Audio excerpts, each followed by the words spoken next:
Welcome to TWitWoW, the best wrestling podcast made for wrestling fans by wrestling fans on the web today.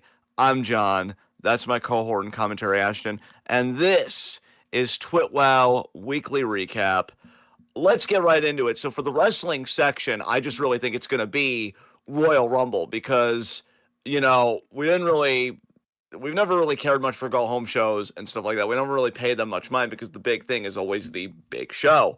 Not to be confused with Paul White currently in AEW. So I know you actually watch the show in detail. I don't want to like jump the gun or like frazzle you or anything if you were expecting to talk about one thing and then I jerk like a hard left or whatever. So how do you want to really approach this? Because I know it is the Rumble, so quite a bit to talk about.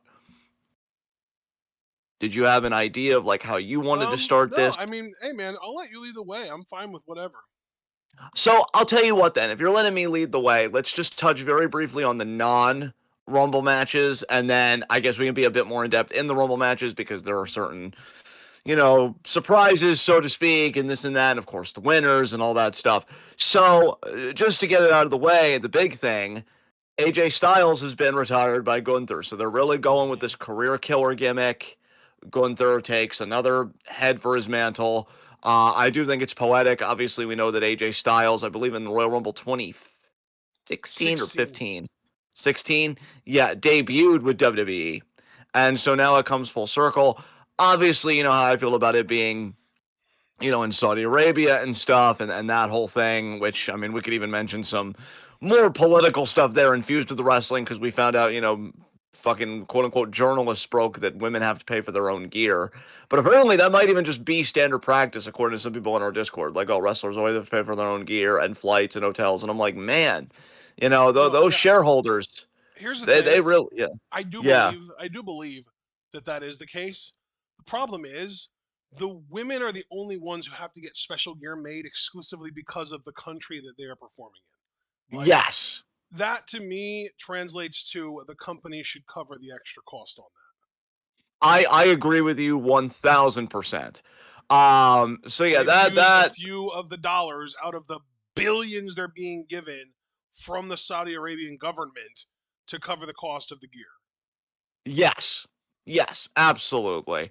Um So, that was established. But yeah, Gunther's retired, AJ. Just to speak very briefly about his WWE career, because we are in the wrestling section, I loved it. I think the best era for me of AJ's career was when he was a heel and it was beat up John Cena. I thought his first WWE title run was a lot of fun, and it culminating in that Rumble match with Cena, which I feel like was one of the best matches those two had together, was great. Not that AJ as a babyface was bad. I just really feel like he had lightning in a bottle in that period. I mean, the consistency, in the ring from him, and even on the mic, I feel like AJ really wasn't bad. You never write home about his promos, but he got the point across.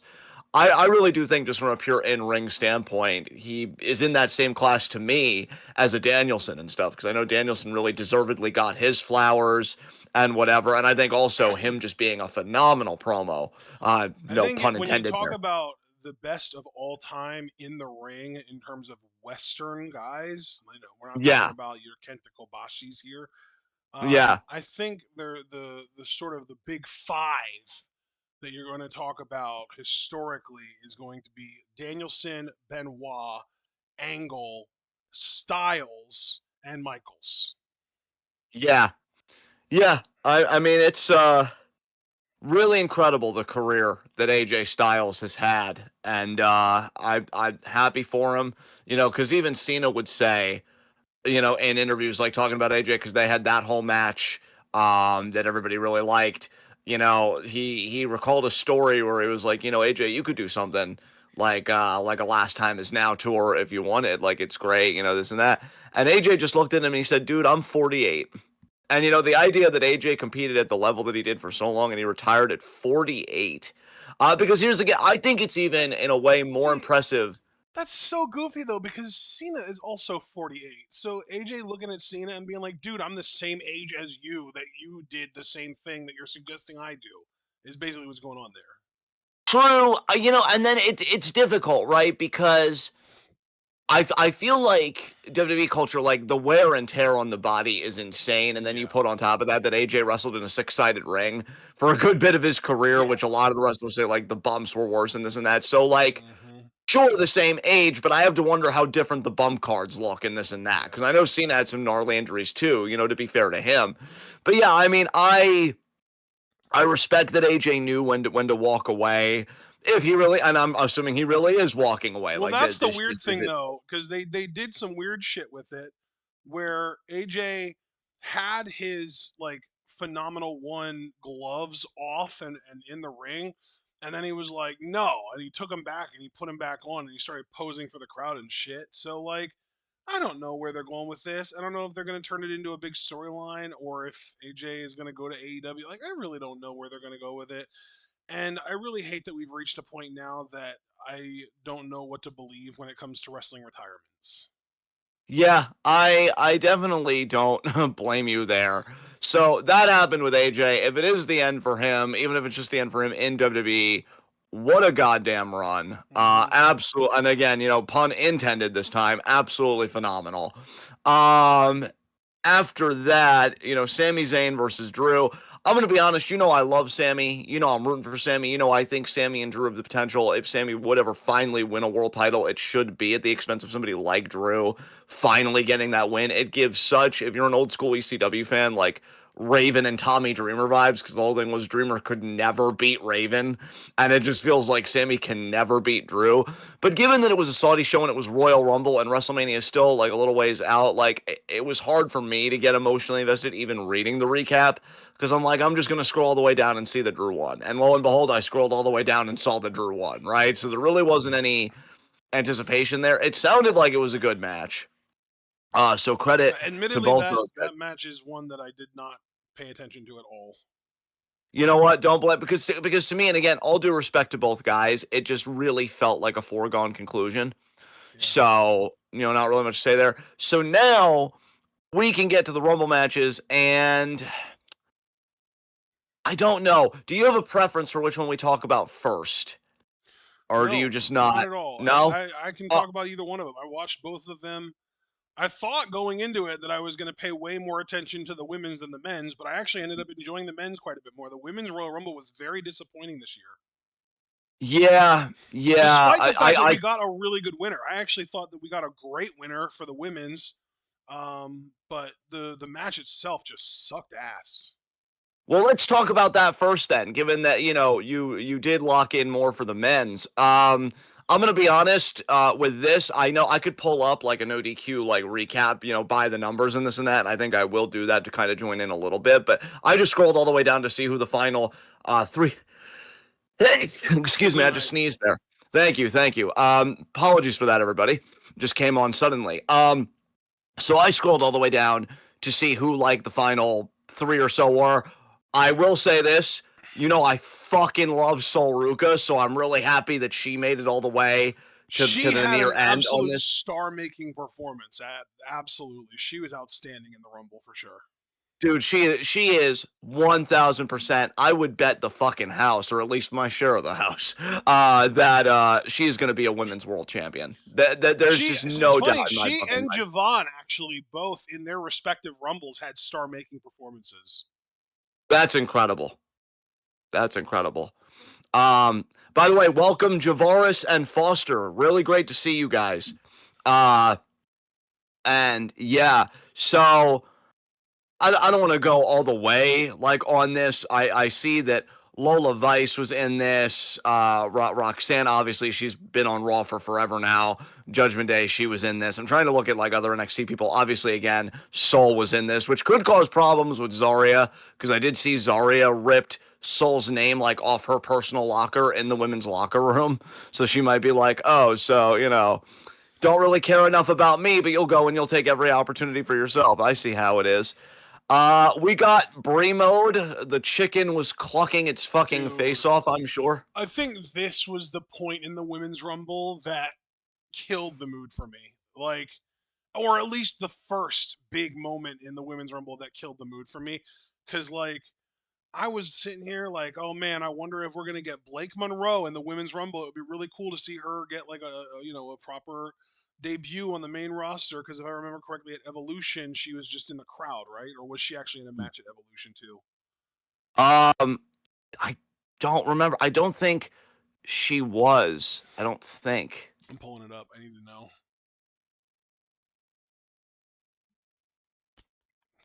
God, reading some of this stuff from Women's Yeah, Rumble, I do find it. Yeah.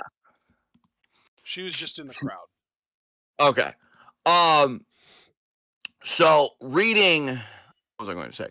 Yeah, reading this stuff, I find it to be an interesting narrative beat that Kyrie accidentally eliminated Asuka from the Rumble. So That's yeah, interesting. so you had Asuka hanging on the outside after having gone over the top by hanging onto the rope very awkwardly with like one foot kind of under her, and Io was kind of, I think if I remember correctly, Io was facing her, and Kyrie went for the sliding D on Io, and Io got out of the way.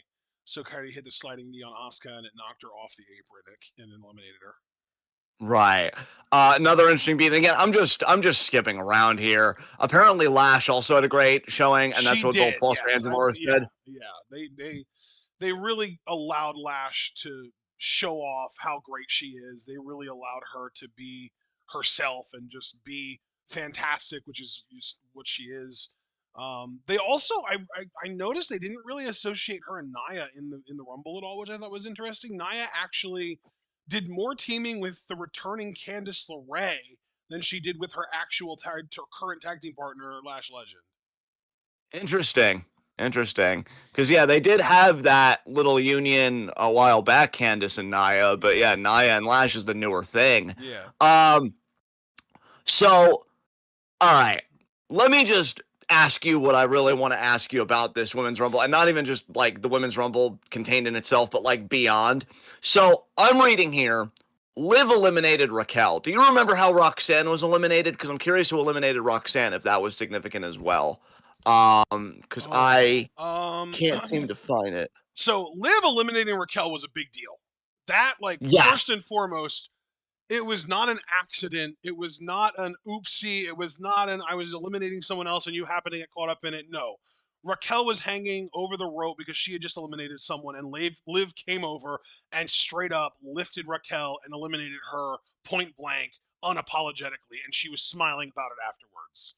That was Yeah. a big narrative beat that they were going for sure, that I wanted to definitely talk about with you afterwards. As far as Roxanne, I'm struggling. Foster said that Rhea eliminated Roxanne. It was like Yeah. Rhea was on a roll, and Roxanne was one of the people that Rhea eliminated. So, okay, because Oh, I you just know what? Yeah. Um. Wait.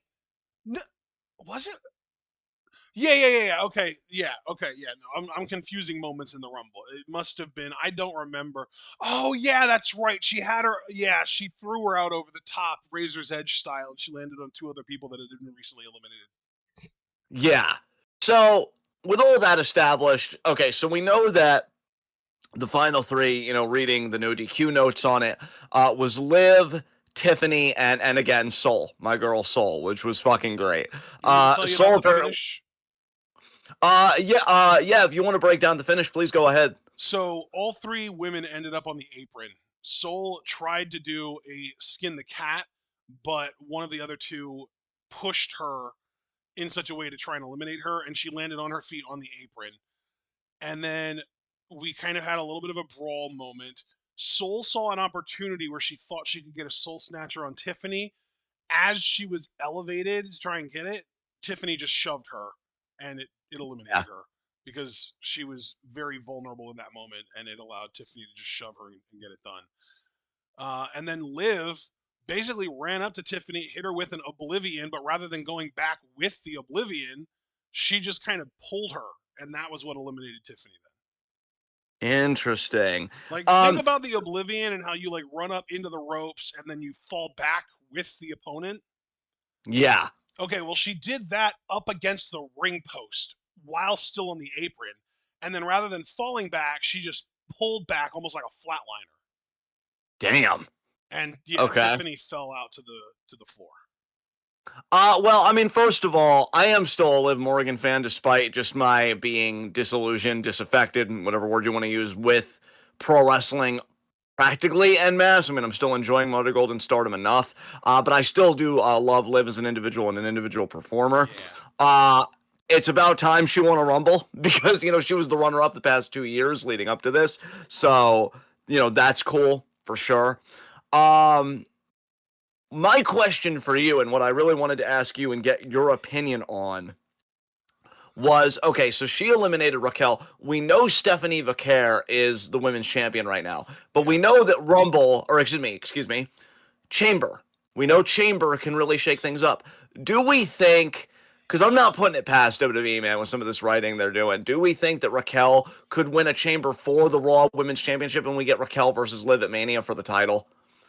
Or do we think we're just doing Vaquer versus Liv at Mania? I mean, what are your thoughts on all that? I mean, okay, so I don't think that there's going to be a women's championship on the line in a chamber at all. I would be very surprised Okay. by that. Okay. Um, I think that the women's chamber that's going to happen is going to be for contendership for Jade's championship. And I personally am of the belief that Tiffany is probably just going to win that chamber and be Jade's opponent at Mania. That's my guess. Damn, because I know they've been doing teases with like Jordan Grace, but do you think Jordan Grace could get like an individual shot at Chamber, like maybe Jade defends and Exactly. then Yep. she's kind of observing? Yeah. Yeah. Okay. Yeah. Okay. I will Okay. say Jordan looked pretty damn good in the Rumble too. She had some really cool moments. Like there was a moment where she lifted Nia, or no, that was Kiana James actually. Kiana James got Nia up in like a fireman's carry, and the crowd popped pretty big for that. That's insane. That's Yeah, crazy. yeah. Okay. But anyway, they made Kiana James look really good actually in this Rumble. I mean, she didn't last super duper long, but she lasted pretty long, and she had that spot, and she entered number 3 in a situation where Alexa and Charlotte were 1 and 2, and they were not going against each other. They literally were like teasing like they were going to go against each other, and then right before the countdown started, they like Bliss got up onto Charlotte like piggyback ride, and they faced the entrance, and they were like, "Come on, let's go!" And it was Kiana, and Kiana came out and actually held her own to the point that like she didn't get eliminated by the 2v1. You know what I mean? Like it was really impressive. Right. So, but oh my god, I just totally lost track of what we were trying to talk about. I'm so sorry. Remind me. No, we're talking about the Raw Women's Championship landscape because Right, with Liv right, as the right. winner. Yeah. So here's the thing. My expectation is that we're going to get Stephanie versus Liv straight up, but Raquel is going to cost Liv the championship at Mania. That is my expectation. I think we're going to get Liv versus Raquel in some capacity over the summer, maybe potentially leading to a Liv face turn, and maybe potentially leading to her winning the title in the fall or at SummerSlam. Okay. Okay. So I'll tell you that excites me because I really just would like to see Liv go back to being babyface. She's been heel Uh, for so long; it's overdue in my mind. Absolutely. And like I do wonder how Roxanne could fit into that because we know when Liv was out, Roxanne and Raquel were women's tag champs and Yep. they seemed to gel But really and well. that's the thing though is lately Liv and Roxanne have been teaming up really well too. Yeah. But then also, the Dom angle, Yeah. because he's always involved with the women, in Judgment Day. So like what's gonna happen there? So yeah, I mean it has the potential to be interesting. And I do think just on its own merits of a Liv Morgan matchup has a lot of promise. I mean, that does get me out of bed. I think that could be really cool. So, yeah, I mean, I really no complaints there. I mean, Foster with an interesting point. He thinks Raquel turns face before Liv. That would be an You interesting know, twist. WWE might go for it. I just think Raquel sucks so fucking bad that she would never get over as a face. Yeah, yeah, I'm inclined to agree with you there. And plus, again, I just feel like Liv, even when she was a heel, always had like a kind of. I mean, she did great heel work, but I think people have always kind of wanted to like her. Mm-hmm. And so, yeah, I just feel like it's gonna be Liv going back to being babyface. But hey, I mean, Foster, I'm gonna remember that you said this because you may be right, my man. You may be right for all we fucking know. So that was Women's Rumble. Do you have I could see anything else Liv that you? doing like some AJ Lee type shit. Like I know AJ Lee is technically still around to some degree. She wasn't in the Rumble. But like I could see Liv kind of going down that route where like she's kind of a tweener who is like vulnerable in some moments and kind of like crazy psycho borderline like weirdo kind of shit in some moments, and like she acts like she doesn't, you know, she doesn't think she's doing anything wrong, but she's very clearly doing malicious shit, like that kind of stuff. Right.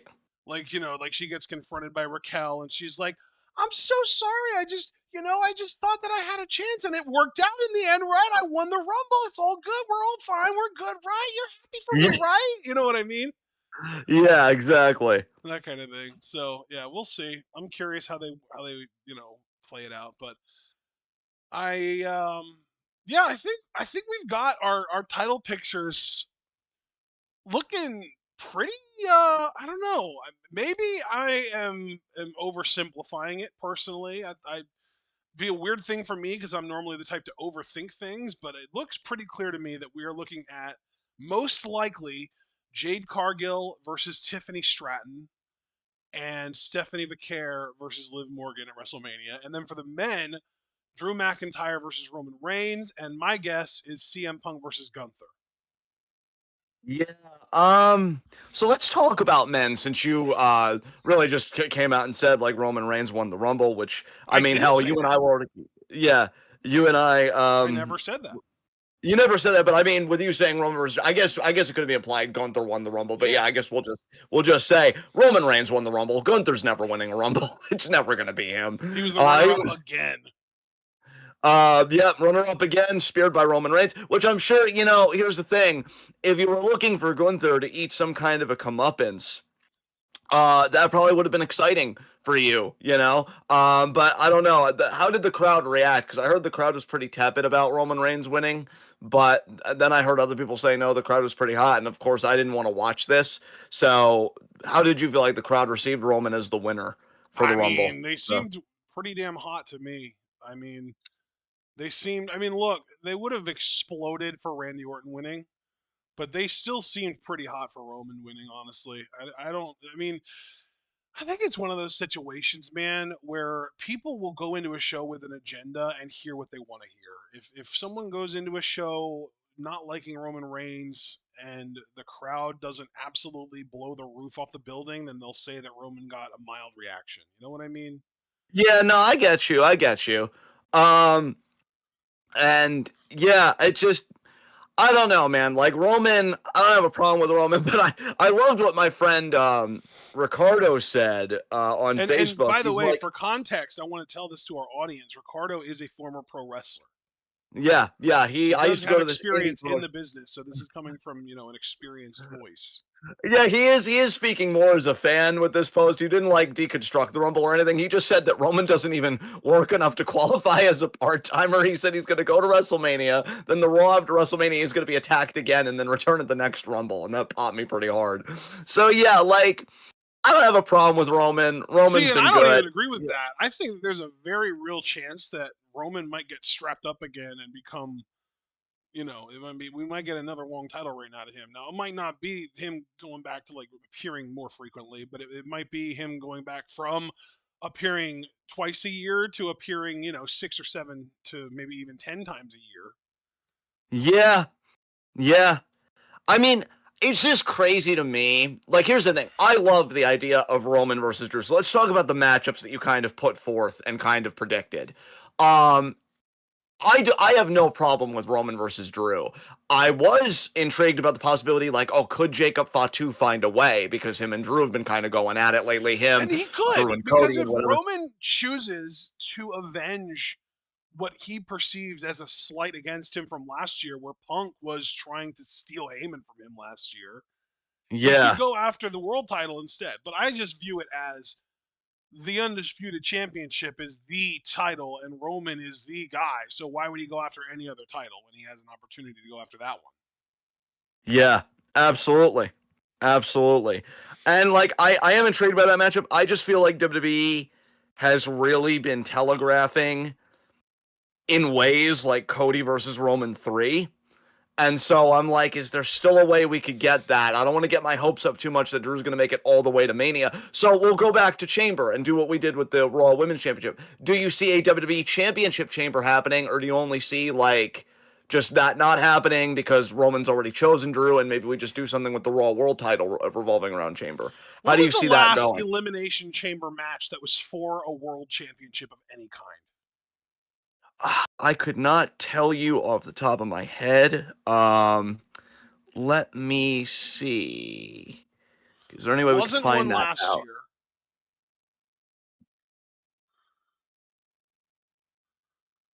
There Was the one wasn't last one in year? 2025 or 2024, I mean. I think the WWE has just stopped doing those. Oh, no, that's the United States title. Yeah, so in 2023, they did an Elimination Chamber for the United States title. But again, I'm talking world championships here. Yes. 2022. Okay, that was the last one.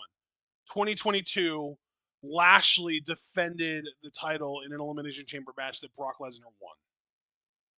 Okay. Okay. So not too long ago, but there is a little bit of distance. Yeah, because I really don't know, man. I'm like, could they really like give it to Cody at the last inning, the elimination chamber, and then that's how we get Cody Roman 3. See, Because that's so here's yeah, interesting that you think they would do that with Cody, because I was thinking they would just do the exact same thing with Brock for the Raw title. I was thinking we would do, Roman chooses Drew, and then Raw is like, okay, well, we're gonna have a World Heavyweight Championship Elimination Chamber match. Punk is gonna defend against Seth, Brock, Oba, maybe fucking Theory or not Theory, Breaker it would be, and I don't know, name one other guy on Raw. Maybe LA Knight's on Raw, right? yeah, yeah. So there you fucking go. We get to make Super Blue come in his pants, Yeah. and Brock wins that match, and then we could get Gunther Brock for the world title at Mania, because Curtis in the Discord is just convinced that we're getting Gunther Brock, not Gunther Punk at Mania. Interesting. And that's a way to get Hmm. there in such a way that it would be for the title as well as getting the match, making the match happen. Right, right. But I will say I Huh. don't expect that to happen. I just think that's something that could happen. I think the most likely outcome though is just a Raw 6-man elimination chamber match for contendership for CM Punk's WWE Championship at Mania, and Gunther just wins that. That's my guess. Yeah, I mean, Gunther's been so dominant, dude. Like, you kind of have to put the world title back on him at some point, right? Yeah. Especially given that Punk totally fits the vibe of what they're going for with Gunther. Like, he's going after these legends, these older guys that are so established in the business. So, yeah, I mean, when you and I talked about Gunther originally, making John Cena tap out and everything, I think you and I even both agreed, like, yeah, he's getting that world title back eventually. So I definitely think Gunther gets a major match at Mania. The only other thing I could see him doing, bro, and there are two options, and I really don't care for either of them. I care for one a hell of a lot less than the other one. But if it's not the world title, I could see him having a career threatening match either against Lesnar, which at least would be kind of a Hoss fight, or, and I really hate this one, Chris Jericho. Because didn't Chris Jericho return at this men's rumble or no? I No, thought Sean Ping Jericho had did something. not show up at all. We have not seen Jericho in WWE at all. Then what did Sean Ping me in? I know it was a picture of Jericho, but where was that picture from? Like, because he I have no clue. see that's interesting because I guess I was just presuming that it was Rumble related, and I guess it wasn't. Dude, that's not And Jericho. so, That's Lexus King. oh my God, is it? Wow. Wait, let me look again, because like that's crazy. Um, okay, no, that was Jada Parker. Jada wasn't in the women's Rumble, right? Just to make sure No, we're she touching on wasn't. everybody. No. Man, you know what though? I'm still gonna let NXT cook. That's cool. Like I still think she's gonna be the next NXT Women's Champion. So till I'm Yeah, proven Sean wrong. must have just gone to an NXT show tonight. And yeah, there was a Lexus King post, there was a Jada Parker post, and there was a Tatum Paxley post. Yeah, so you know what? Good for Sean. He deserves nice Oh, things. and I'm most happy for recently, a him. Street Profits post. Apparently, the Street Profits were there. Yeah, that's also interesting because, like, the hell's going on with that? Uh, so okay, not Chris Jericho, but I could still, I don't know. I don't know what Jericho's next move is. Quite frankly, I couldn't give a shit. But the point being that if Gunther is not in a world title match, I could just see him in another career-threatening match. Yes. Um, My question to you though is, if that is the case, if Gunther's not in the world title match against Punk, who is? Who would challenge Punk at Mania? I mean, Would it you be know, I Seth? would have. Would we just do Seth again? I mean, if he would be healed in time, but I don't Well, even know I'm who. Like, convinced that Seth is the one that attacked Breaker on the Rumble. I was gonna ask you that. So let's kind of go back a bit. We'll come back to WrestleMania in a second because we start this Rumble with Braun Breaker and the guy who, in my opinion, should have won in my fantasy world, Obafemi. Um, and yeah, Braun. Thank God we didn't do a Rumble minigame this year. I'm gonna repeat to the audience what I told you before we even went live. Thank God we didn't do a Rumble minigame this year, folks, because I would have shown my whole ass in record time, and I'm only doing that when you all subscribe to my OnlyFans, because I would have put so many points on Braun Breaker that he ends up getting assaulted by a hooded kind of assailant, and And to be then the clear, hooded, the yeah, hooded assailant immediately hits a jumping sort of forearm type move that Seth Rollins has been hitting his entire WWE career, and then eventually ends up hitting a curb stomp. Like, if that's yes, not Seth Rollins, whoever that is does one hell of a good Seth Rollins impression. yes, yes. Yeah. And then Obafemi just licking those chops, baby. He's like, oh man, this is all mine now. I got Yeah. it. Eliminates Braun Breaker. And I'm like, you know what? Nice. Nice. Good for Oba. I But think there was man, dude, something symbolic about that because I like Braun Breaker, but this whole hubbub about him being the next face of the WWE, yeah, that went over the top rope when Oba showed up too. yeah, damn. First of all, Pop. Second of all, you know I love me some Braun Breaker, but you also know that I'm a pious man, and I ain't about to fucking blasphemy God, here on this fucking podcast. It's Obafemi versus the world, and I side with Obafemi every time. And I will say, and I'm speaking purely as a fan, bro. I didn't watch the Rumble. This isn't me trying to act like I'm a better booker than people in WWE, although I'm pretty sure I could do Road Dogg's job. Not so sure. Um, I really wish that Oba made it to the final three at the very least. I hate that he wasn't a part of that. I Dude, hate that Logan Paul. the Yeah, worst thing about Oba Femi not making it further is the fact that he got eliminated by specifically Brock Lesnar. yeah, yeah, What is it with Brock Lesnar ruining everything for successful black men in WWE? dude. I don't know, He but ended Kofi Mania, he ended Big E's world title run, and now he ended Obafemi's Royal Rumble run. yeah, What the yeah, fuck? And he ended Bobby Lashley's most recent WWE title run. yeah. I mean, Brock already has very real allegations in the real world, given the whole trafficking thing with Vince McMahon. That's accusations. Yeah, I think accusations, but I think there might be some like meta allegations coming out here when you just look at the trend. I mean, look at this graph, right? And it's like Jesus Christ. Yeah, I didn't care for that. And bro, look, I get that when Logan Paul has time to prepare and stuff, he's got the athleticism and this and that. But the idea that he made it to the final four over Oba fucking Femi or just, most other people is ludicrous to me. I'm so like I can't. I can't. I mean, come on. Like, I can't believe I'm saying this. I could even understand LA Knight just with how fucking over he is making it to the final four before Logan Paul. Like, why are we still giving this dude shit? It's frustrating to me. So yeah, Oba eliminated Braun, but then got eliminated by Lesnar. So do we think? I mean, let me ask you this, because I've been thinking about Brock Lesnar. Maybe I've been looking in the wrong direction. Do we actually think it could be Lesnar versus Oba at Mania, just to give Oba a major Mania match right out of the fucking gate?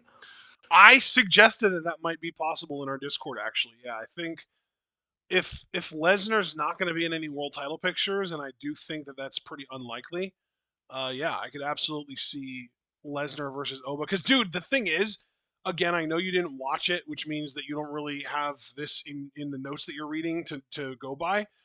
There were several moments during the Royal Rumble match where Lesnar and Oba were like in opposite corners, and there was no one in the middle of the ring, and they just made eye contact with each other and started walking towards each other, and the crowd fucking erupted. The crowd was losing their fucking minds. They wanted these two guys to collide so bad. And the first time it got interrupted, and then I think the second time that they collided was when Brock ended up eliminating Oba.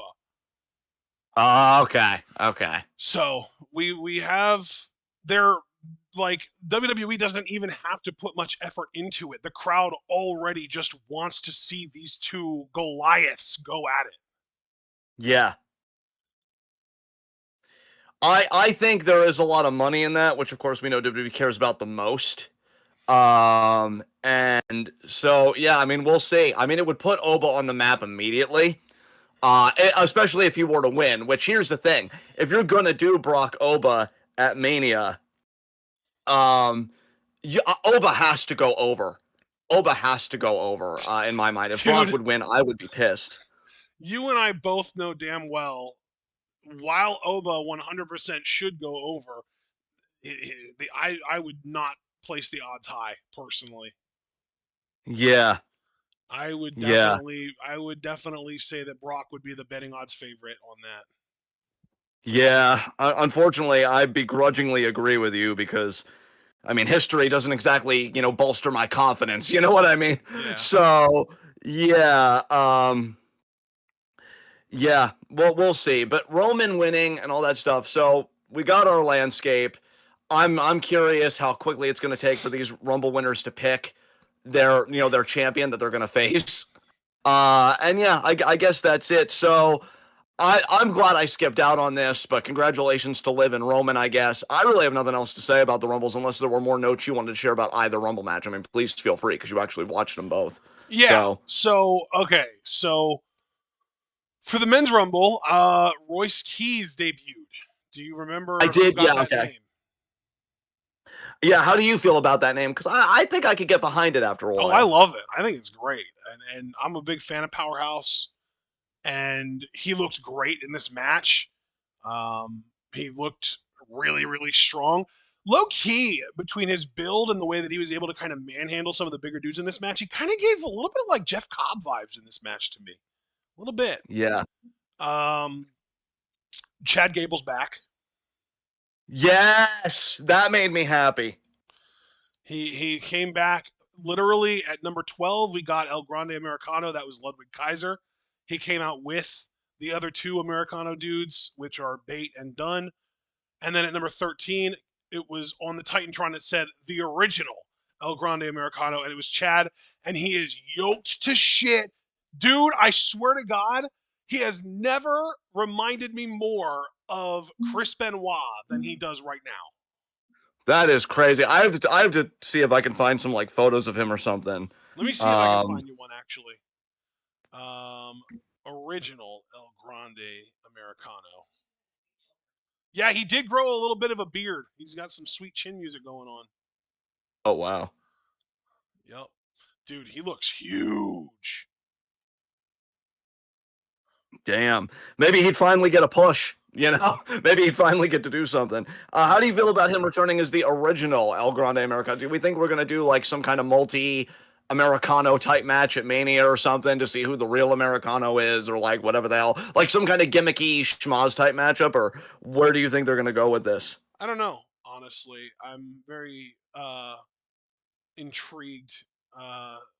I honestly, like, there were moments that where both guys were trying to unmask the other, and I was rooting for it to happen. I want these guys to get unmasked because I want this story to fucking end. I hate it. Yeah, I think Gable deserves a lot better. Obviously, we will have to see what occurs. Send you a picture. Um, cool. All right, let's take a look.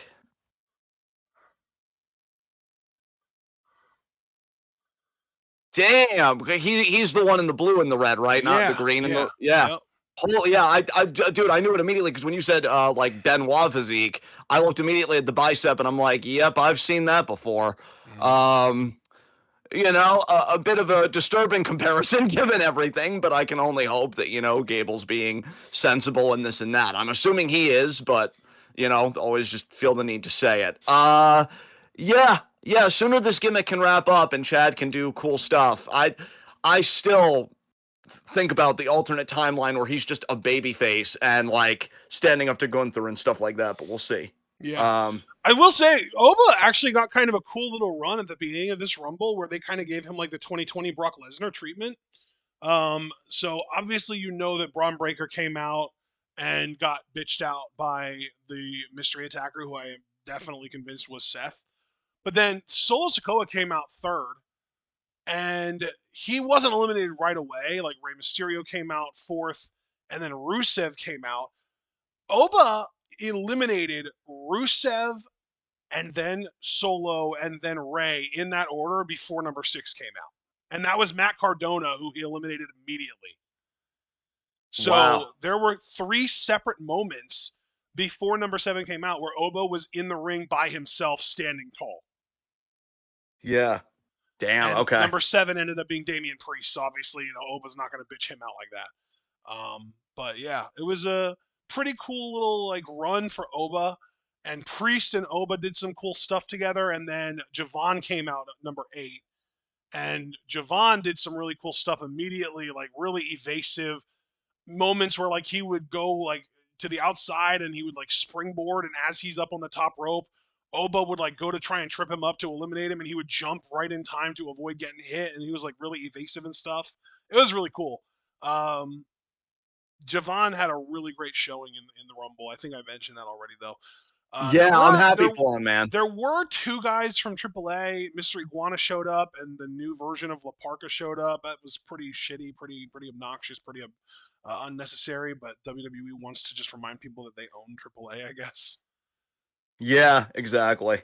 It's Um, just their way of flexing, I guess. Trick showed up, number 10, and he's really cool, man. He's gonna be such a star, I think. I mean, it's funny because we had a moment in the Discord, I think yesterday even, where Sean, I think it was, posted a clip from a podcast where they were talking about how they think that WWE found their new edge in Trick.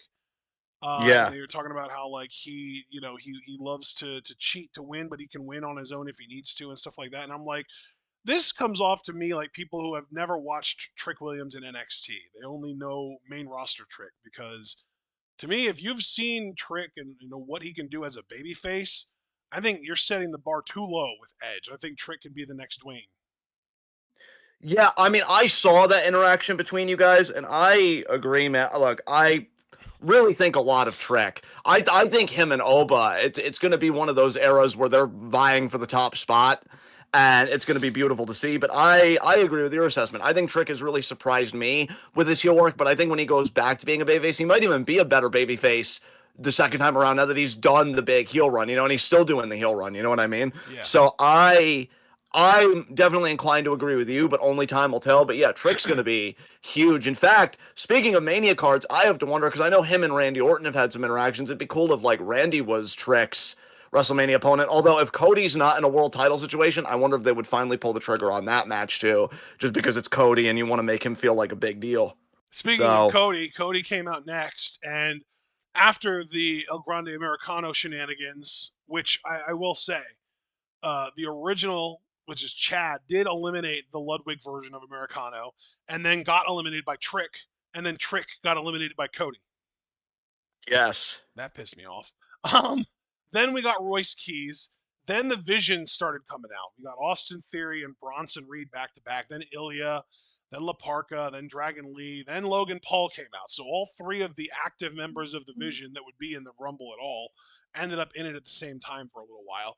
Then we got LA Knight and Brock and Miz and Phoenix and Jey Uso and Roman. Really, honestly, the most interesting stuff in the Rumble, I think, happened in the first half of it. Honestly, I think there were some cool moments that happened later on with like Roman and Jacob and Orton especially. But really, I think it really is just like, once you get past the Cody and LA Knight teaming up to eliminate Brock Lesnar moment, uh, you know, once you get past that, everything was kind of just there. Cody, I will say, Cody was eliminated because of Drew McIntyre. I don't remember who even caused Cody to be over the top rope and on the outside in the first place, but it was looking like he was getting ready to get back in the ring, and then along comes Drew on the outside with a fucking claymore and knocks him off the apron and eliminates him. Yeah, damn. I was so Jesus Christ. grateful for Drew in that moment. See, that's why like I'm digging everything Drew is doing, but I guess I worry, man, because of his booking prior to him finally winning the title. It's like I don't know. I don't if Drew can make it to Mania with the championship, I think that'd be really fucking cool, but he is fucking with a lot of people. I mean, Jacob Batista wants a piece of him. He fucked with Cody in the Rumble apparently, which that's news to me. And now Roman's won the Rumble, and him and Drew always have banger matches, so he may just start fucking with Roman and kayfabe so that we can get a setup for that match. Yeah, a lot's happening. A lot's happening. Yeah. So So I yeah, mean that about covers it for the men's rumble. For the women's, I was having a lot of fun until Brie Bella came out. Actually, no, I take that back. I was having a lot of fun until Nikki Bella came out. Nikki Bella was really the first Jenga piece that started tumbling my tower. Um, because like even Natalia was pretty solid in this match. Chelsea was great. Julia had a good showing. We got Julia, Io, Asuka back to back, and they even had like a cool interaction where Asuka tried to ally with Julia to try and double team Io, and Julia kicked her hand away when she was reaching out for a handshake. That was really cool. Early on in the match, the women started piling up so quickly. The first woman eliminated was actually number 6 entrant, Lola Vice. She was eliminated by the number 8 entrant, Jordan Grace. So at one point, the first 8 entrants were all in at the same time. And then Becky came out. Sol Ruka was number 10. um, Roxanne was dressed like Shigo from Kim Possible, and that popped me. She looked fantastic. that's cool. That's cool. Yeah. Um, Liv, I just love Liv. She came out and she did her evil cackle into the camera at the top of the ramp, and she's just great. Um, Lash was in all purple. She looked fucking amazing. She looked absolutely incredible. Uh, Chelsea had some fun moments. There was a moment where Chelsea would have gotten eliminated, but Alba was on her hands and knees at ringside for Chelsea to land on, and then she crawled over to a corner to get Chelsea to a safe place so she can get back in the ring. It was great.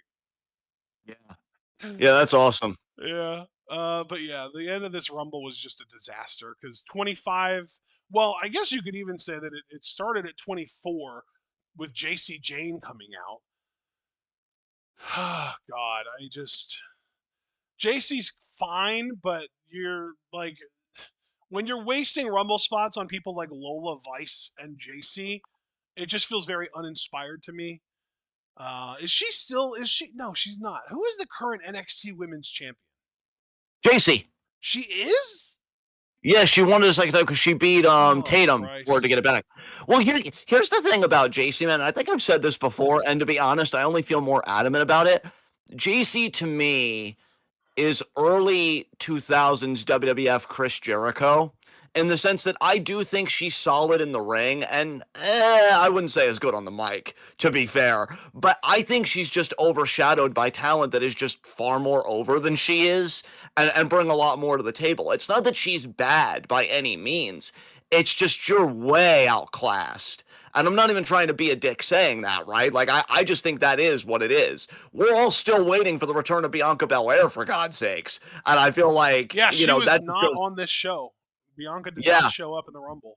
I don't know if Bianca's even going to come back at this point. I hate to be that guy, but you really do start after thinking in that way when it goes on this long. But, like, just the idea that we're even thinking about Bianca, and if she would come back, that would just be another person that would blow JC out of the water. She's not a bad performer, but there's just so much going on around her that I'm like, that's more compelling. And that's why I'll be excited when she does hopefully drop the NXT Women's title to Jada Parker. Because, yeah, I just think Jada is going to be a white hot fucking babyface. The crowd clearly wants the best for Jada. And then what JC does afterwards, and this is what scares me, is I wonder if she could have similar success on the main roster, like being a women's world champion as a heel and stuff like that. And again, worst title reigns for sure, but it's like look at all the talent surrounding her, and you're really gonna pick JC. So it's a hard sell for me, I guess. Yeah, because here's So yeah. like, who did you compare her to? Jericho? Early, yeah, early 2000s WWF Jericho, only See, because like he became undisputed champion when Rock and Austin and right. Angle and all these people Okay, were I, there, I right? see your angle. I think if we were to make a comparison between current day JC Jane and like an early 2000s WWE man, it's like Al Snow. Like she's Yeah, like she like there's nothing about her like she's a solid hand that can be a jobber to the stars as their best case scenario. There's like nothing about her that really stands out as like, wow, this is the trait that's going to carry you to stardom. She's not great at anything. She's pretty good at almost everything. And like, that's like Fallon Henley to me too. Like, you're solid hand, you're like decent. But like the fact that we have JC Jane and Lola Vice showing up in the Rumble over the likes of Blake Monroe, Jada Parker, Izzy Dame. I mean, gee, like those three alone, like that's I don't even need to name anyone else, but I can. Tatum Paxley immediately comes to mind. Hell, even Ren Sinclair would be a lot more fun in a Rumble than either of those two, in my opinion.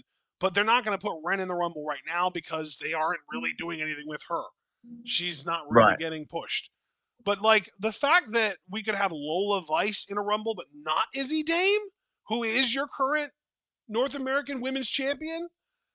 I mean, come on, man. Yeah, yeah, I agree. And again, with Lola, I wanted to give her a chance, some time ago, but then that first feud with Roxanne where she finally got on the mic, I'm like, no, that's a wrap for me.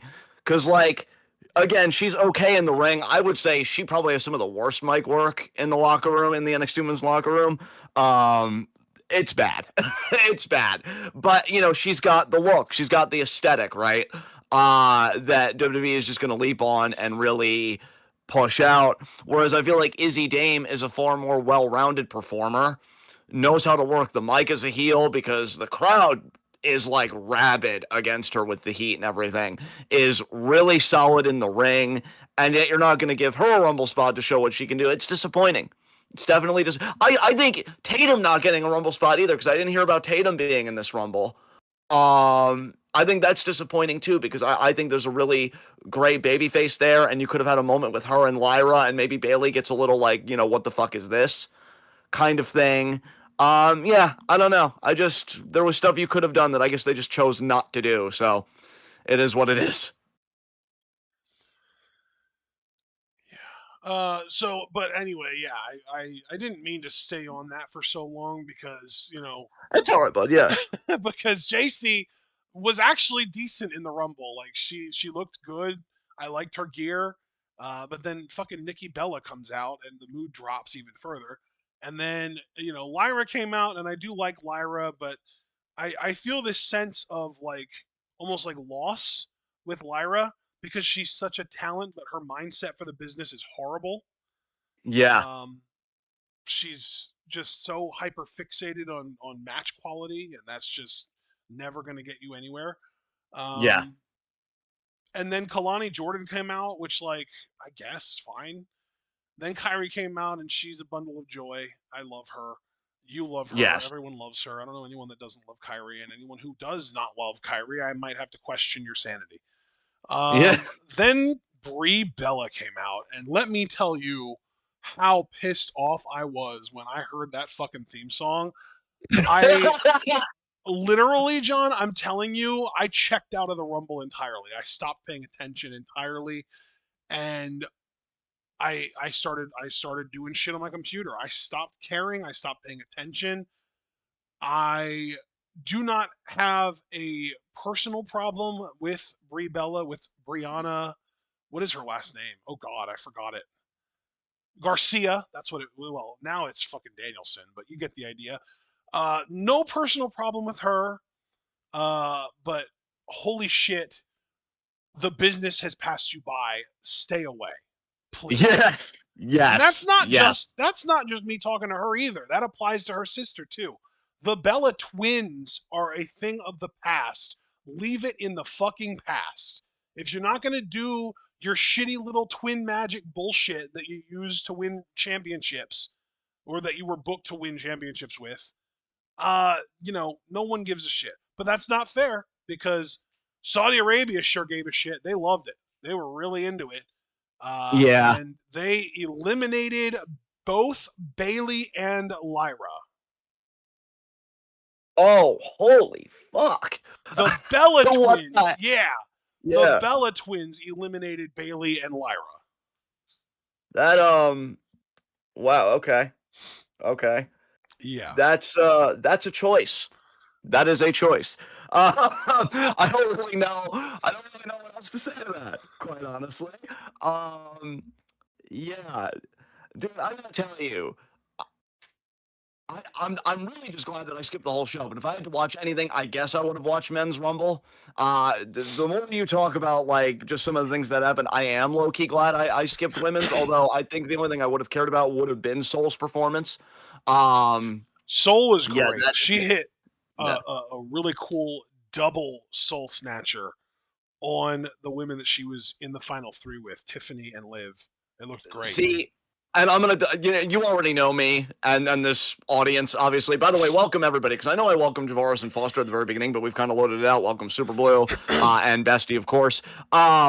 You know me. If we were live right into this, I would have lost my shit because they would have worked me, and I would have been like, "Oh, she can eliminate them both. Soul's going to wrestle." But it never happens that way, Jonathan. It never happens that way. Can you just fucking learn? Every fucking time somebody I'm picking or I'm emotionally connected to gets that big rumble spot, and I'm like, it's happening. No, it isn't.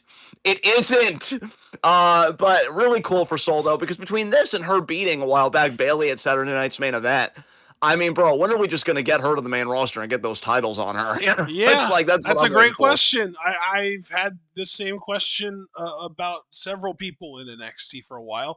Thankfully, we're only just now starting to get some NXT people who have deserved to be on the main roster for years now on the main roster, but it'd be nice for them to expedite the process a little bit more. But then again, you know what though? At the same time, if they expedite the process, people are going to get lost in the shuffle, and you don't want that. Yeah. Yeah, that's true. We have to give fucking 15 minutes every Monday to the fucking Americanos. Yeah, of course. Of course. Chad, we know people love you and you're an insane athlete, but you're still doing this. Oh, okay. I pre-tape these really cool and intense promos. No, we're not doing that, Chad. We're not doing that. Veil the face. Which speaking of, I saw that Santos Escobar returned in AAA In and a he's like backstage doing segment. stuff. He was in a backstage segment on the show. Oh yeah, Might have even that's been on SmackDown, honestly. I don't remember. That's cool. Yeah. I mean, he's not an absolute Chad or anything. Um, so yeah, I'm just still kind of got my bitterness with WWE, and I guess these roads to WrestleMania. I don't even know what I'm most intrigued by with everything coming together. I guess Liv's road to WrestleMania is intriguing because I'm curious, like, is Judgment going to sport, especially because going back to Liv, and I did want to say this, she kind of doubled down on just being a heel when she got in Finn's head about attacking CM Punk because he showed the whole respect to Punk in their match in Ireland, and then Liv's like, "What are you doing? Do you think he's happy for you? He isn't, Finn. You know who is happy for you? The Judgment Day, because we're a family. We're the ones actually rooting for you." I'm like, damn. Is she me? Like, what the fuck's going? Like, Liv, it just feels like me when I'm turned up and like aggro as fuck. So she's still kind of doing heel things. I'll be curious if they do find a way to get her back to being a babyface. But yeah, I mean, I really have nothing to add or nothing else to talk about. Is there anything else you want to mention from Rumble, or do you think we can put a pin in this? Let's put a pin in it. All right, fair enough. Fair enough. I really have nothing else to say on the wrestling side either, because I know Tommaso Ciampa debuted. He's already won the TNT title apparently in AEW. He beat Mark Wow, they Briscoe. put it on him immediately? Yeah, put it on him immediately. Good old Apparently, Tommy penmanship. yeah, exactly. I'm surprised that. Well, you know what? No, I'm not, because they're hypocrites. Never mind. There you go. And so yeah, I've really like yeah, that's the extent of it for me. Is there any other wrestling that you watched or touched on? I mean, I guess part of the wrestling thing, it could fit in either pop culture or wrestling. We did watch season 2 of Unreal. Um, Not bad. Wait, I I think thought we were my gonna do politics first. well, I'm just saying, like I mentioned Unreal because it could fit either. It's It is a pro wrestling wrestling related, thing. right? Right? Right? Yeah, and I didn't know if you want to do that there or pop culture Yeah. stuff. But yeah, I mean, we did watch that, and that was fine. I just, dude, I'm old. You know, I'm gonna be like 34 in like 8 fucking days, right? And I'm Oh just my like so god. over You're not WWE's old. practices. You're old mentally, but you're not old physically. I don't even know which one is worse. And old physically, I also beg to differ because I'm pretty sure disability age with CP is different from quote unquote able-bodied age. But either way, I'm just If you were to old be and carbon jaded. dated, you're not old. Well, wow. I mean, if we're going by those fucking goalposts, sure. But no, all the same to say that, like, I don't know, man. I think back to like other eras, and obviously WWE's making a shit ton of money, and you want production value to be sleek and this and that, and you want to do all this stuff. I just feel disconnected from it. Again, Logan Paul in the final four of a Rumble. Like, I get that he's a solid athlete.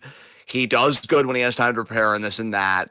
And, he's putting in the time, because he signed that contract, and this is kind of like his thing now. Anything to avoid actual consequences for his actions. But I just kind of rolled my eyes seeing that. Oba not even making it to the final 4-3, I thought was a fucking joke. Again, yeah, Unreal he got was, yeah, eliminated by Lesnar.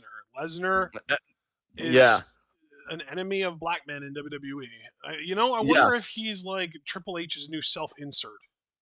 yeah, yeah. You know what? Fair question. Fair Triple H question. is like, Uh, sorry, Brock, I can't do it myself anymore. I got the old pacemaker from COVID, but you know what? I believe in you.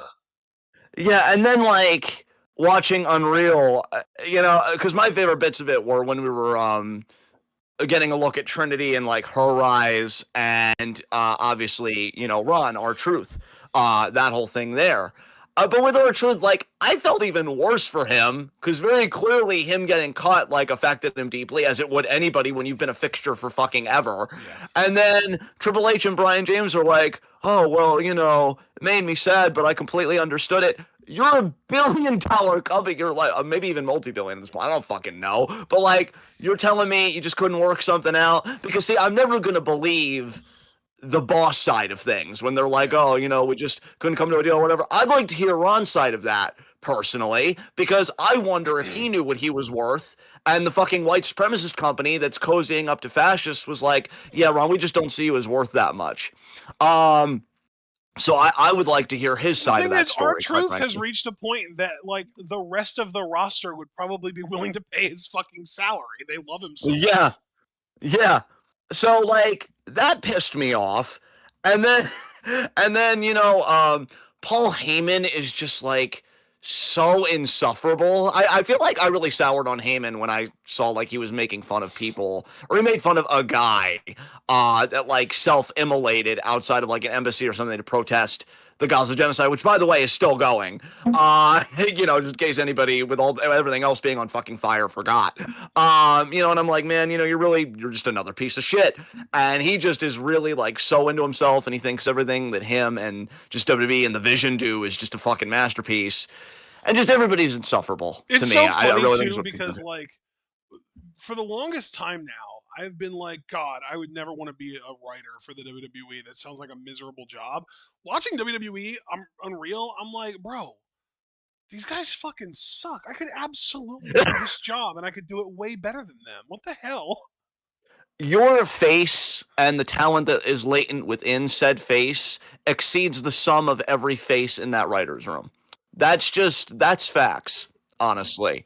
Um, Dude, also I noticed they almost don't ever show the Raw writers room. It's almost only the SmackDown writers room because the SmackDown writers room is the one that does more bullshit. Like the Raw writers room, they have their shit together. The Raw writers room has women and at least one black dude in it. They've got like a diversity of backgrounds and opinions, and it's not just all old white fucks just jerking each other off. Yeah, exactly. which is what the SmackDown writers room is. That explains Cody. Yeah, oh god, fucking Cody. It also Oh my explains why LA Knight was flirting with the main event on SmackDown and a fucking afterthought on Raw. yeah. Raw's like, no, no, I need you to understand it's never going to be you. Listen, Ever. listen, listen, Sean. And I'm speaking to the man, Sean Ricker, not the character LA Knight here. Listen, Sean Ricker, it's not me, it's you. The only one allowed to stay is TJ Wilson, aka Tyson Kidd. I have heard nothing but He's good not in things the about writing TJ from room. He's him. a producer. He's an agent. Well, I'm just saying, if we were cleaning house, he can stay. Him and Jason Jordan, actually, because Jordan also seems And cool too. But fucking Chris Chris Park. Park, Yeah. yeah, yeah, yeah. Because I only mentioned TJ first, bro, because I'm telling you, I have not heard a single person say a bad word about that dude. Not that I've heard bad things about the other people, but like TJ is like Dude, really beloved, and apparently, one of the parts yeah, of WWE Unreal that made me feel the most rage was old ass racist ass PS Michael Hayes taking all the fucking credit backstage for how good Rhea Io was. dude. You know, guys, maybe it's just because I'm becoming more and more deranged by the day as the temperatures get colder and colder over here. But I'm going to share with you something that I just said aloud to Ashton and his mom while we were all watching this together. I straight up said when Michael Hayes was on screen, bro, how are you still alive? Yeah. Because Like like, Rio go out there and they put on an absolute fucking clinic. They're killing it. They're doing great stuff. They're having, great chemistry. And PS Hayes is just backstage like, "Yeah, look at that. Oh, I did that." And then after the match he goes, "You're welcome, everybody." Like he takes all the fucking credit for them. It's crazy. I can't believe this company has actually ruined douchebags for me. I really can't It, believe. it hasn't. Dude, douchebags are gonna make an instant comeback the next time you see one charismatic dude doing something douchey. God, you're so right. Am I that easy? I think I'm Yes, that you are. easy. You are absolutely that easy. Undeniable. Yes. Wow, wow, the tone too. I don't mind the judgment. It was the tone of being like, get some self-respect, maybe. Maybe I won't actually. Oh, I But know. I don't expect you to. oh my God, I have to remember that this is a live mic. You're not gonna ensnare me. So no, Unreal was okay. It just, I gotta say, on a very You know, sincere note, I feel like watching yeah, what's up? Unreal for us is kind of like the way that like right wing people used to watch Velma. Like it's very much like a hate watch thing where like it's almost like we're scouting out our enemy in a way because it Yeah. feels like we are learning the inner minds, like how the minds of like the brass of WWE work, and it's genuinely mind-boggling. Yeah. Dude, I just realized, and I feel like this has been the case for a long ass fucking while. I'm just really coming to terms with it. It's not like I'm saying anything new here. Unreal just showed me like how pretentious so much of that fucking company is, and so much of just the industry is. Hey, Ace, welcome, Ace. Great to see you, man. That was great. Um, yeah. But yeah, how pretentious the company is and the business is. Like, dude, Vince fucking Russo, who's still giving opinions in 2026, though to be fair, Cornette is as well. And so it's like you just can't fucking win.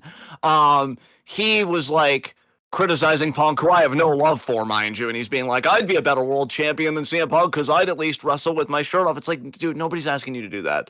No, nobody's asking you to do that, okay? Like, everybody just calm the fuck down. God, this business is awful. I You know, just it's like, so funny yeah, too because if you got Russo and Cornette on the same creative team, it would be an actual solid product, I think. yeah, yeah. You just both need to just get over yourselves and just like unite with each other. Maybe I don't fucking know. They are like Um, they are like they complete each other, because like Russo brings the sort of sports entertainment side of like here's how we bring in new viewers and get eyes on the product, and Cornette brings in like the historian pro wrestling side of like this is the reason that pro wrestling actually works and this is how we keep it and sustain it for the long term. And like you need both sides of that coin You need both of those perspectives, and you need to validate both of those perspectives. But those guys just fucking hate each other so much. And the ironic thing is, like, Cornette hates Russo because Russo is like a Christian conservative, but like, Cornette can be anti-Trump all he wants, but he's still a racist piece of shit. Yeah, absolutely. Yeah. That's the thing, right? It's like that's my main problem, is just people that are more like on the liberal side. You can see what the problem is, but you don't really have much of a developed social consciousness to see like the systems or your own prejudices or whatever. Cornette really is And like, so I don't think that black people should be deprived opportunities at jobs just because they're black. But if you're tiny and Asian, you can get the fuck out of my wrestling business. exactly. So yeah, I didn't want to jump the gun with Unreal because I know again, which shows we watch, we save it for pop culture. But again, it was wrestling related, and we've just been talking a lot about WWE and the culture of WWE and like where they're headed.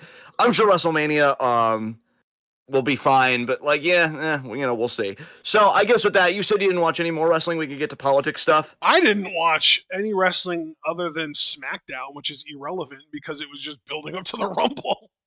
Yeah, exactly. Yeah, I watched like a little bit of SmackDown, like the closing segment with Zayn taking out Drew, like the whole hodgepodge of people like going after Okay, each other. maybe I didn't actually watch SmackDown. I think I had SmackDown on my TV, but I was playing Minecraft while it was on. So Yeah, exactly. when I play a game that's really engaging for me, like Minecraft or Maple Story, I get lost in the sauce, man. Nothing else is happening in my world at that moment. Like, Discord notifications are silent. Yes. Yes. Exactly. Exactly. So I guess with that, fucking politics. Oh my god, I don't even really know how to fucking do it this week. It has been fucking insane. I'm gonna start with this.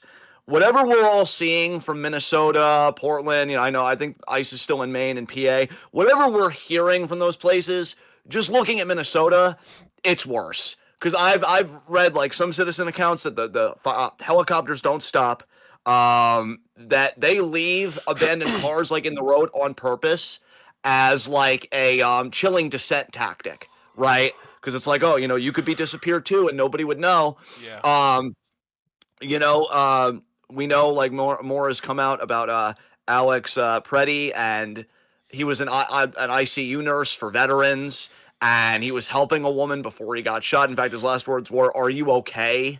Those were all things that we knew already. Yeah, and then I'm trying to think. I know the family came out with a statement. I think that was also a little while ago as well. Um, and yeah, but I mean, it's fucking sick. But we also again need to remember the non-white people that have been murdered by ICE, including I think it was Keith Porter Jr. I think it was a junior. He got killed by ICE on New Year's Day. So like just the murders have been happening. They're still terrorizing. And you hear like a lot of stuff though, because on one hand, Greg Bovino, he's lost his post. You called it though; he was just a scapegoat because now they're going to get Tom Homan, who I want to emphasize was an Obama hire. Um, was an Obama hire, and now he's trying to do stuff in Minneapolis, and that terror is still continuing. Kristi Noem is blaming Stephen Miller. A lot of people are blaming Stephen Miller. The internal polling on ICE and everything else, though, has got to be terrible because Laura Ingraham on her Fox show said, I never understood the point of DHS, which is the Department of Homeland Security. So, like, that's where the Overton window is going, is that more and more people are like, abolish ICE. And now I feel like people are even like, you know what? Abolish the whole Department of Homeland Security. Like, we've been in this quote unquote war on terror for over 20 plus fucking years. What's up with that? But like, why do we fucking need this? Why are my taxpayer dollars going to this? So yeah, Minnesota is still in rough shape. Tim Walz apparently came out with a statement. Please stop sending my taxpayer dollars to this department and send more of them to helping Israel commit genocide. Exactly. Tim Walz, who I really don't give a fuck about, I'm just saying this because, he came out with this statement, has said that, I know that I'm a lightning rod and that they hate me. I'm never going to run for political office again after this term as governor. I'm going to find other ways to help. And, like, again, I'm not crying for you, dude. I'm not crying for you. Would you consider finding other ways to help while in power? Yeah. Exactly. Jackass. Dude, he really pisses me off. Him and Jacob, and really just the whole Democratic Party. I keep trying, to tell liberal friends of mine, and obviously you guys, I think, are very understanding. I'm not mad at you, precious wholesome beings. I fucking love all of you. But like, the Democrats are not your friends, and even the really progressive ones, like, embrace them, sure, but like always, keep an eye on them, right? Know that like they could turn on you or do like a really ugly vote or whatever at a moment's notice. I did want to watch this. I didn't get to watch this. Did you see or did your mom watch, because I did send it to her, Jasmine Crockett's debate, speaking of progressive people I for made Senate in Texas? sure that I had you send that to my mom, and she watched the whole thing. I didn't watch it. Yeah, okay. I didn't watch it either. I know Um the other guy that she was debating with, though, and he's like I believe he is a TikToker.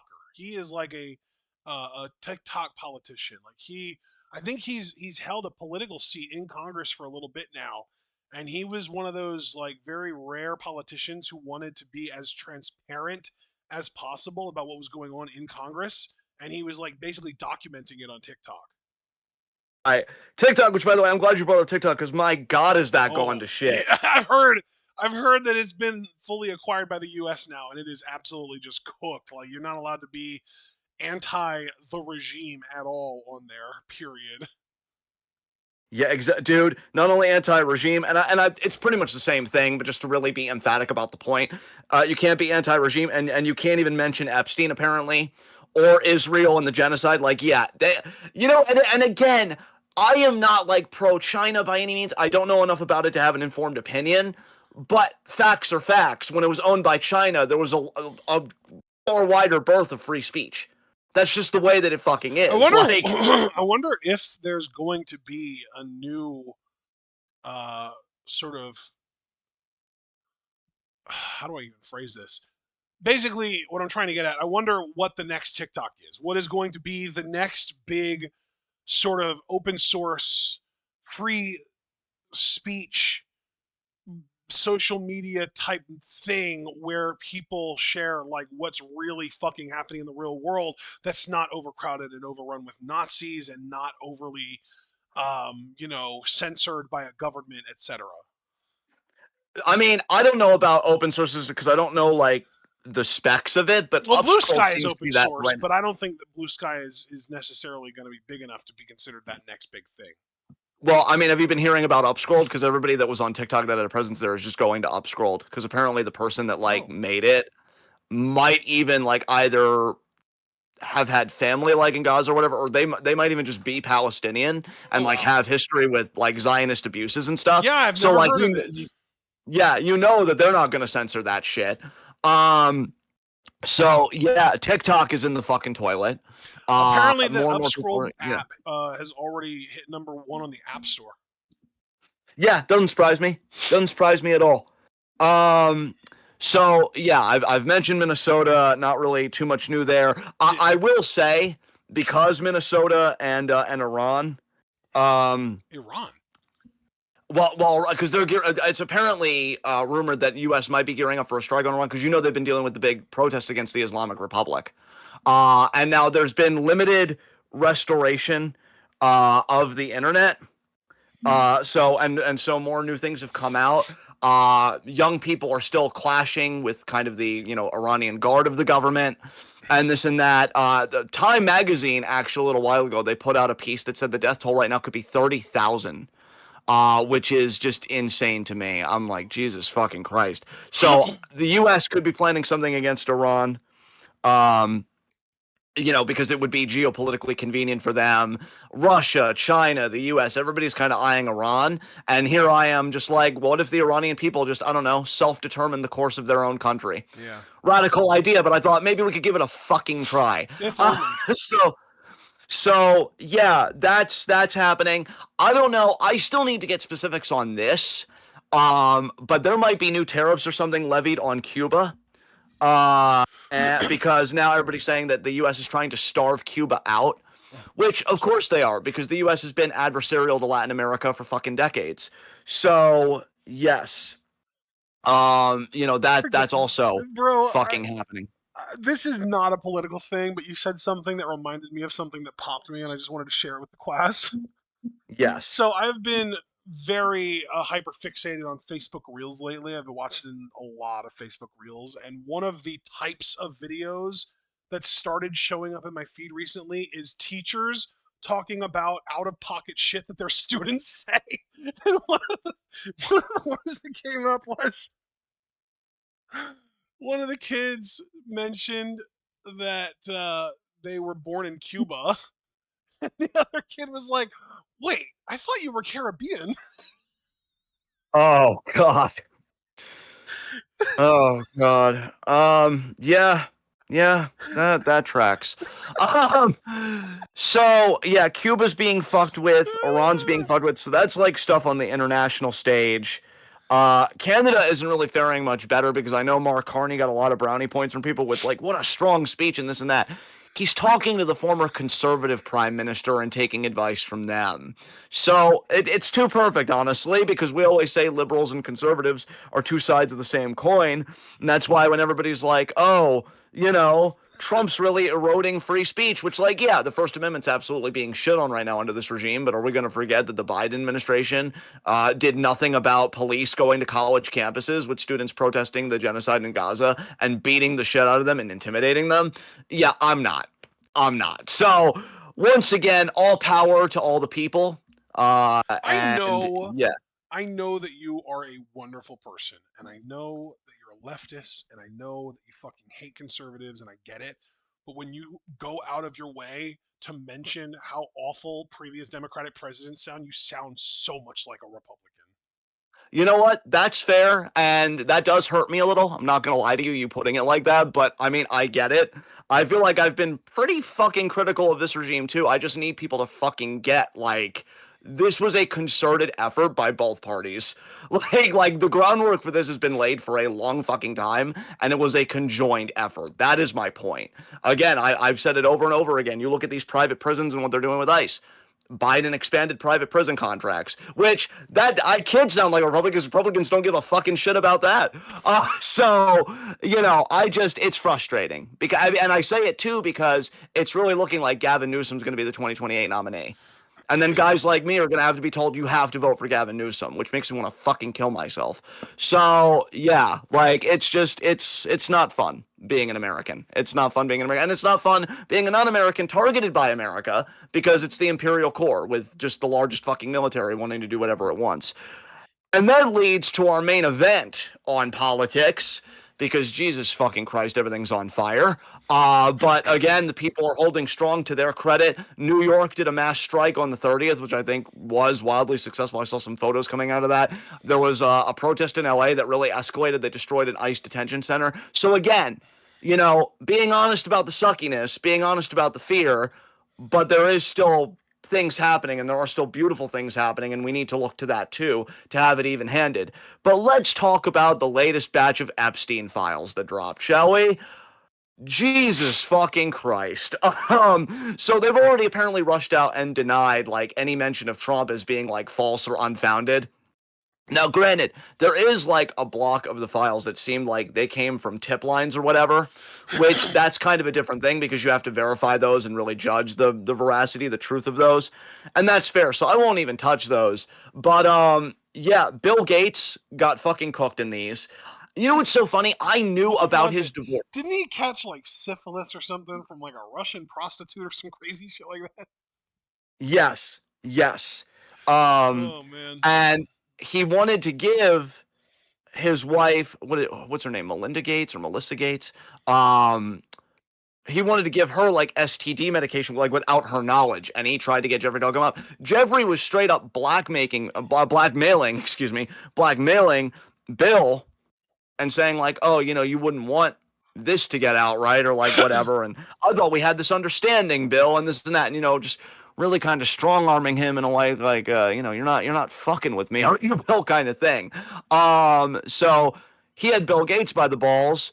Pusha T has been mentioned. I know that was very hard for Javaris. Yeah. Sorry about that, Javaris. Um, Jamie Foxx's name was in there, but then Shay came in and said like it was like a separate kind of police report. He doesn't think So that yeah, Jamie Foxx went to apparently the what's island. basically going on there with Jamie Foxx, and there was one other name that Shay brought up. Those were names that were brought up by people in the Epstein files. They weren't actually in the Epstein files. Yeah, yeah, Like Jamie and that's the Foxx, thing. Jamie Foxx wasn't actually in communication with anyone in the Epstein files. His name was just brought up by someone.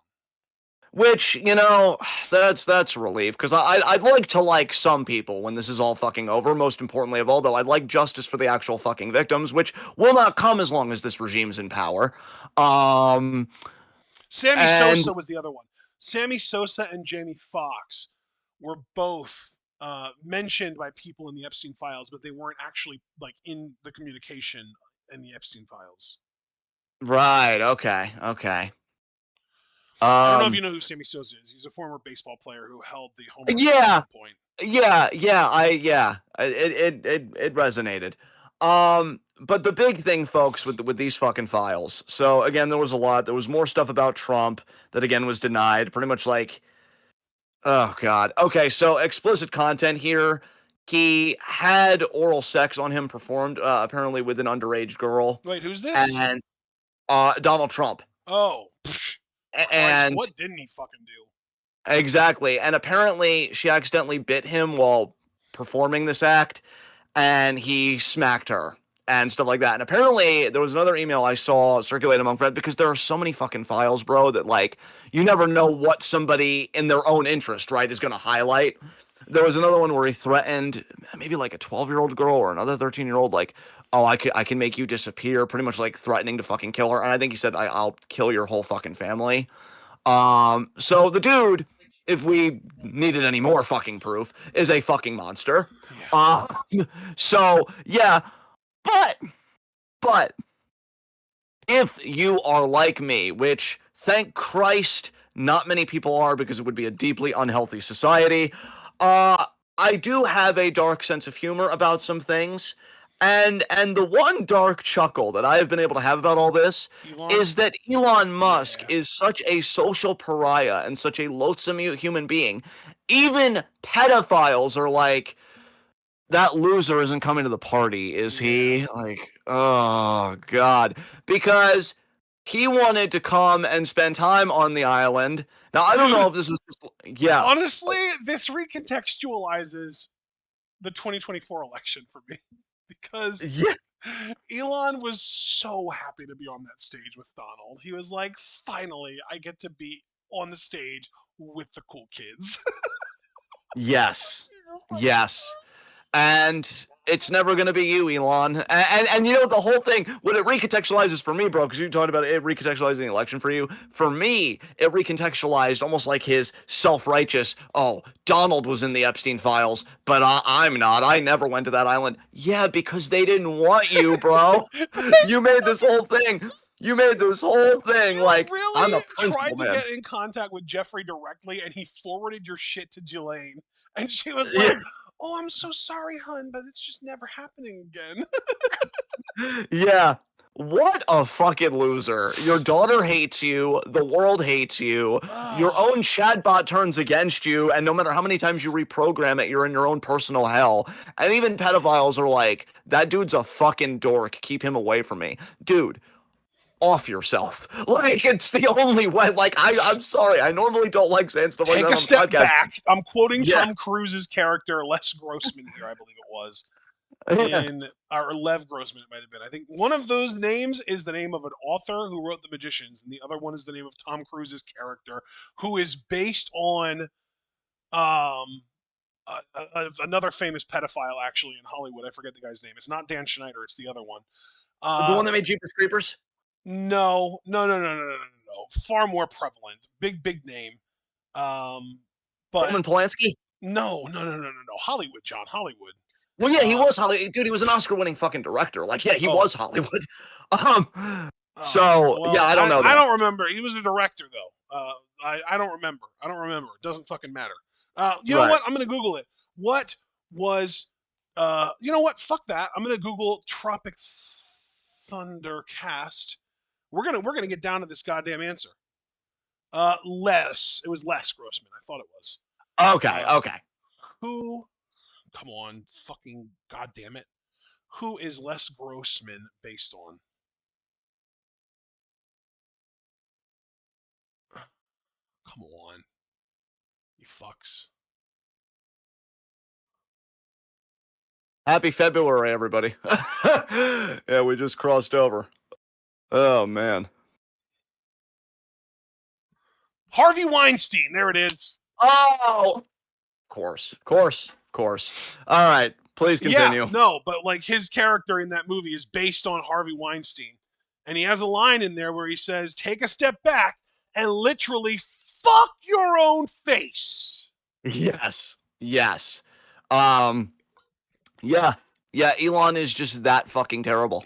So, yeah, that was the only dark kind of chuckle I got from all this. Is like, wow, bro, this has just completely solidified you as an utter loser. Also, Howard Lutnick. I want to mention him too I because don't he's even know part of who the that Trump is. and oh, well, I'm about to educate you. He's part of the Trump regime, and he's the Secretary of the Treasury, and he was the guy that famously said a long while ago when people were missing Social Security checks that if you're not a fraudster, you wouldn't complain about missing a Social Security check. While he was wearing fucking what I Oh, presume to be that Gucci was that suits. guy. Yeah, Oh, that that piece of was shit. that guy. So let me contextualize this further for you. He gave an interview a while back, I think with like a show or something related to the New York Post, and I presume New York Post because the like the font and stuff of like the logo and the color of the logo very similar to New York Post. It might have been something else. I don't know. It doesn't really matter. He was talking about Epstein. And again, much like Elon tried to take this principled stance of, oh, my wife and we went to visit him and I saw like a massage table in the middle of his living room. And I'm like, who needs that in the middle of their living room? And acting all sketched out, right? Because Elon, or excuse me, fucking oh god, Epstein. God, I had a brain fart there. Epstein leaned in close to Lutnick, and he was like, because Lutnick, I guess, asked like, how often do you, get massages or whatever? Because he was just bewildered by the table in there. And Epstein apparently told him, oh, I get it every day, and I get the right kind of massage. So I guess meaning like happy ending, whatever. And then Lutnick's wife was apparently like, we need to leave. They get 8 steps away because they were practically neighbors. That was the thing. Lutnick lived next door to Epstein. And they said, I never want us to associate with that guy again. And Lutnick was like, oh, yeah, I was skeeved out by him. I never did any business dealings with him, whatever. He was in the emails, too, talking about, when can I get on, I guess it was like a boat party or something. Like, when can I dock and, like, join you guys or whatever. And, yeah, they're all billionaire fucking psychopathic scumbags that literally feel so entitled to everything, including raping children, all while you don't get universal health care. Just want to remind that for everybody. While they're doing everything, including pedophilia, without consequence, you have to sit and do a job that pays you a minimum wage that hasn't changed in God knows how many fucking years, and No, have to 16, rely 17. 17, huh? 17 fucking years, and you have to rely on employer-based healthcare rather than just universal healthcare that could easily be funded. Also, if you want to broaden the concern beyond self-interest, which I know all of us do, remember that homelessness is a completely solvable fucking problem, and that estimates show that it would only cost 11 to like maybe at most $30 billion annually. And we just did 75 billion. What was it again for either the military or something? I We did don't know. 75 billion on something that was fucking, just for imperialism and just for augmenting wealth again for the billionaires. So that's who the enemy is. And that's why I say, like, the only people I fuck with are those that really want to rein them in. I have one idea of how to rein them in, but then again, I am a lunatic. So the real way to rein them in civil society would be heavy taxation.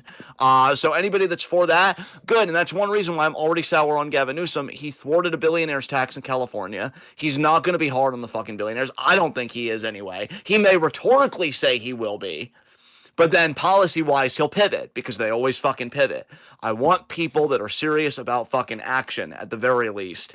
And again, that's why the only thing heartening me are Minnesotans standing with each other, New Yorkers standing with each other, essentially Americans at the fucking bottom, which is pretty much all of us standing with each other because this ruling class is fucking sickening. And yeah, these Epstein files are just a further indictment of that. So yeah, new files came out. I'm sure more will come out eventually at a snail's pace. But it is amazing to me though that these come out, and this regime is all about protecting Donald Trump and insulating him from consequences.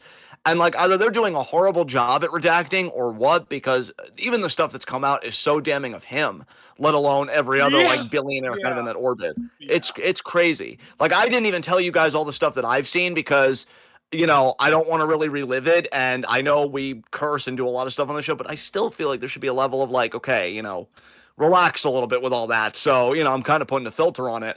But yeah, guys, Well, it's fucking obscene. if you want to deafen, feel free. I want to just throw one last thing out there. I will try and use as soft language as possible.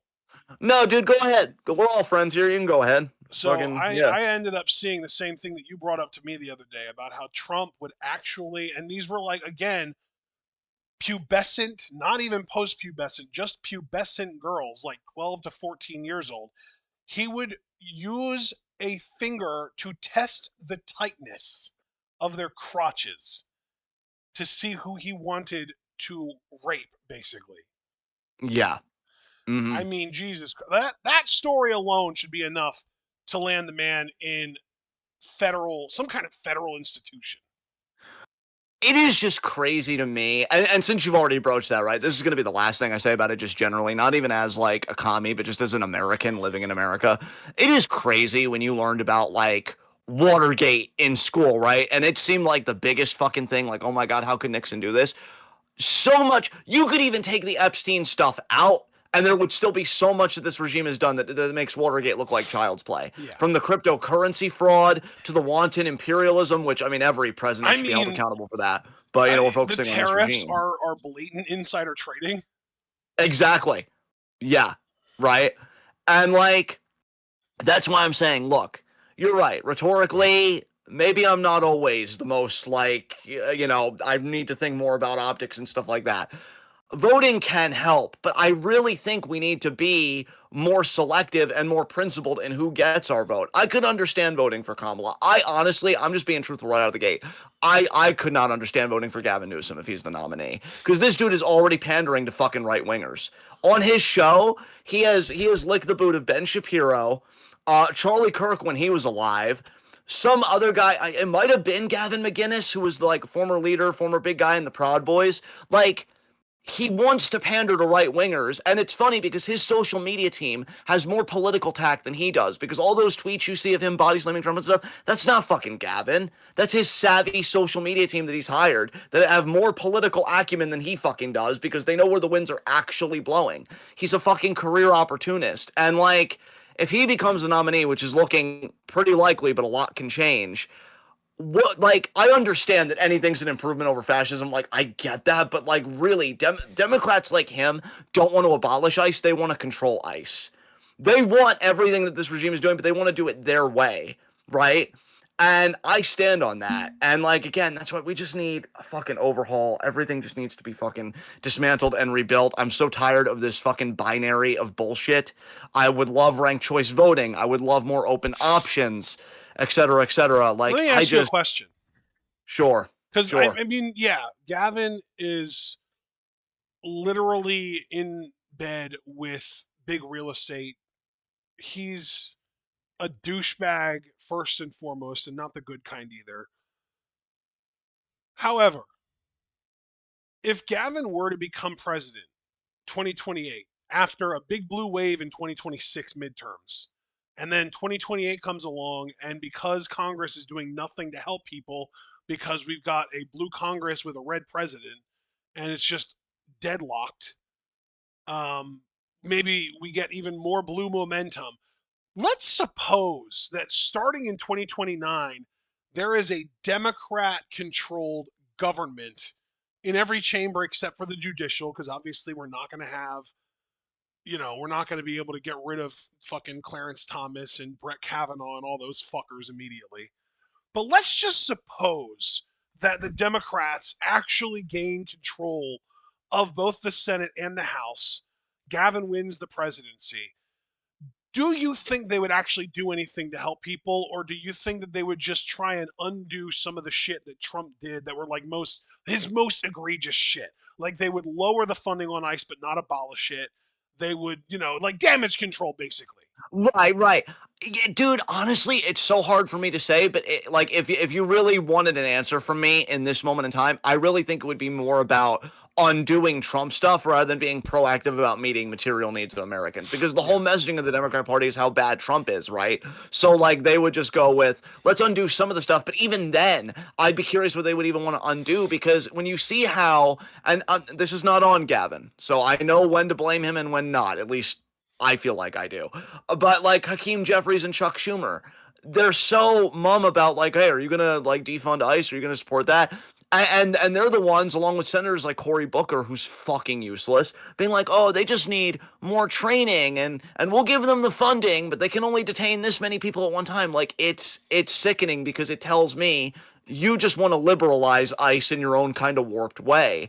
And that's what I feel like a Gavin presidency ultimately would be. Now, we don't know what the Congress is going to look like because right now, if midterms were held today, and assuming they couldn't rig it, it would really seemingly be a blue tsunami from all the data I'm seeing because this regime is just so underwater on every fucking issue.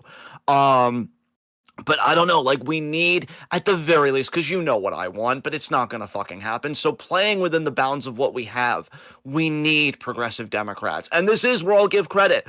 Actually, to end on a bit of a higher note, talking about good politicians, at least within the framework again of what we have, Zoran Mamdani is killing it as mayor of New York City. I mean, he is really getting progressive policies down. I mean, we already knew about the universal child care. I think he did something else recently that I'm struggling to remember.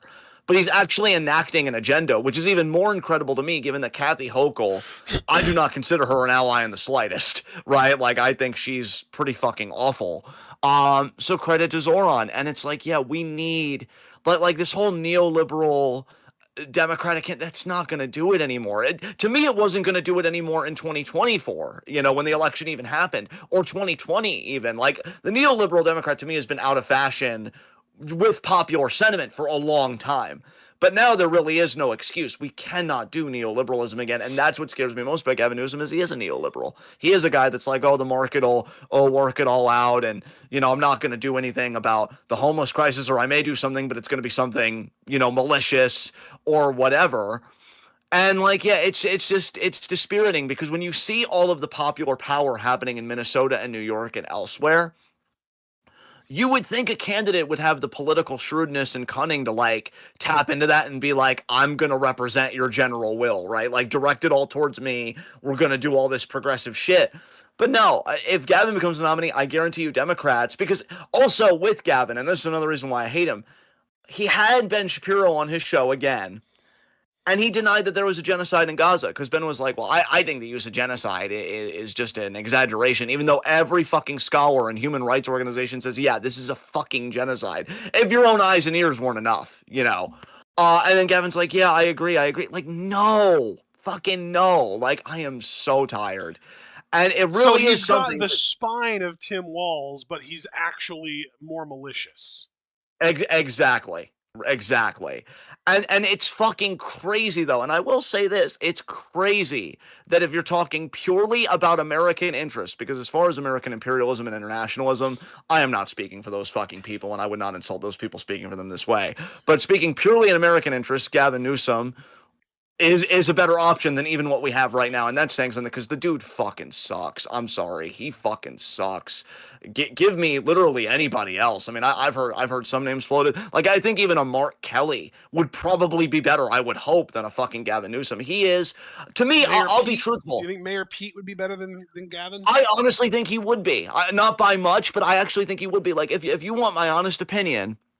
And again, I have said Trump is vile. He is disgusting. We need to get him out. So if it's Gavin, I guess I just fucking comment should just wipe me out first. I genuinely believe Gavin is like a sociopath, and at best, I think he's an opportunist. I absolutely think he is a career opportunist that will do what he can. And like the Democrats, and I think as a party, where I get so fucking angry with the Democrats, and it needs to be said because they're part of the reason we ended up here, right? you don't learn anything. And it's either willful ignorance or you really are just ignorant, and neither one's okay. But Gaza was a huge misstep for Kamala. Data has come out that a lot of people sat at home because they just didn't like her messaging on Gaza. The tax credit for housing, I guess it was fine, but I think people were looking for more progressive policies. Like, stop licking the boot of fucking billionaires. Like, care about someone other than your corporate donors, for fuck's sake. Because here's the thing, anybody that would even like intimate FDR style policies, you'd win. You'd win in such a Landslide. landslide. Yeah. You'd win in such a landslide. I even have to wonder, bro, if it would be too Dude. big to rig. Dude, and that's Honestly. the thing too. Not only would the president win in a landslide if they ran on FDR style policies, they would get a fucking supermajority in Congress because Congress relies heavily on presidential popularity to win. Yeah, exactly. Yeah. Mm-hmm. If you And have like, yeah, if your voter base is enthusiastic, dude, the last time we had a fucking supermajority of Democrats in Congress, it was like 2 weeks long, but it was under Obama because people fucking loved Obama. yeah, because he campaigned rhetorically as hyper progressive, and then the governance was unfortunately a different story. And again, because I don't know if you heard about this story. Actually, wow! Just when I think politics is going to end, we have even more to talk about. They, the Democrats, if they actually tried, would be fucking trouncing these people. They're already trouncing these people, that being the regime and the Conservative Party, because they're just so bad and their policies fucking suck, and they've always fucking sucked, except now because these policies are on steroids. More people than ever could see, wow, Republicanism sucks ass, right? Apparently, I don't know if you saw this piece, bro. The architects of Project 2025, their next big thing is they want to focus on marriage, and they want to send unmarried people to camps, apparently, to like train them about how to get a husband or whatever. And I think it's primarily for the women, right? These single women we're gonna put in camps to like train them and teach them how to get a husband and like restore family values. That's what you're competing against, right? That's what you're fucking competing against. And still, how are you still so bad? Not worse, mind you, words matter. Not worse by any fucking stretch, but still so uninspired and so bad.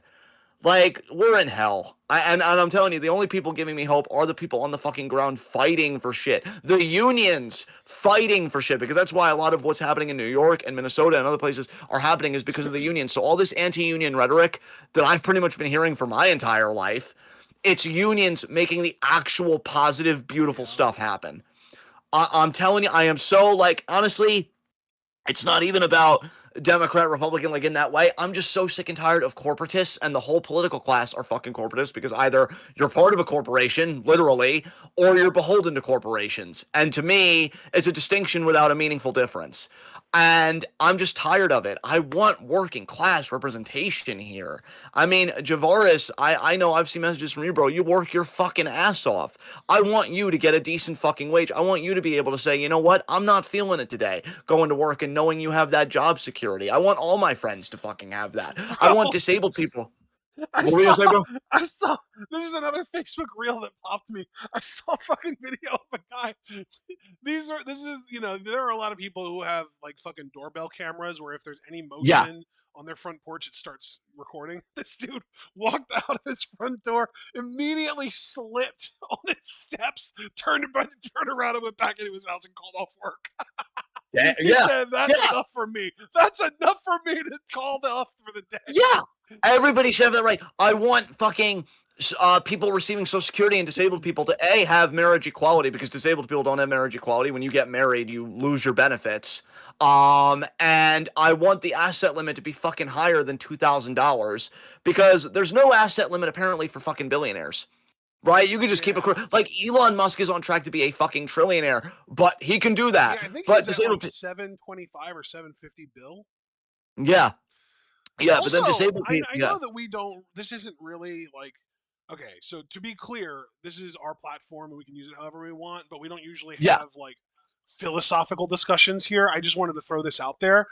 I'd like to see and this is like way down the line. This is not something that I'm hopeful for happening in my lifetime, but Yeah, eventually I would love to see just an abolishment of the state recognition of marriage entirely.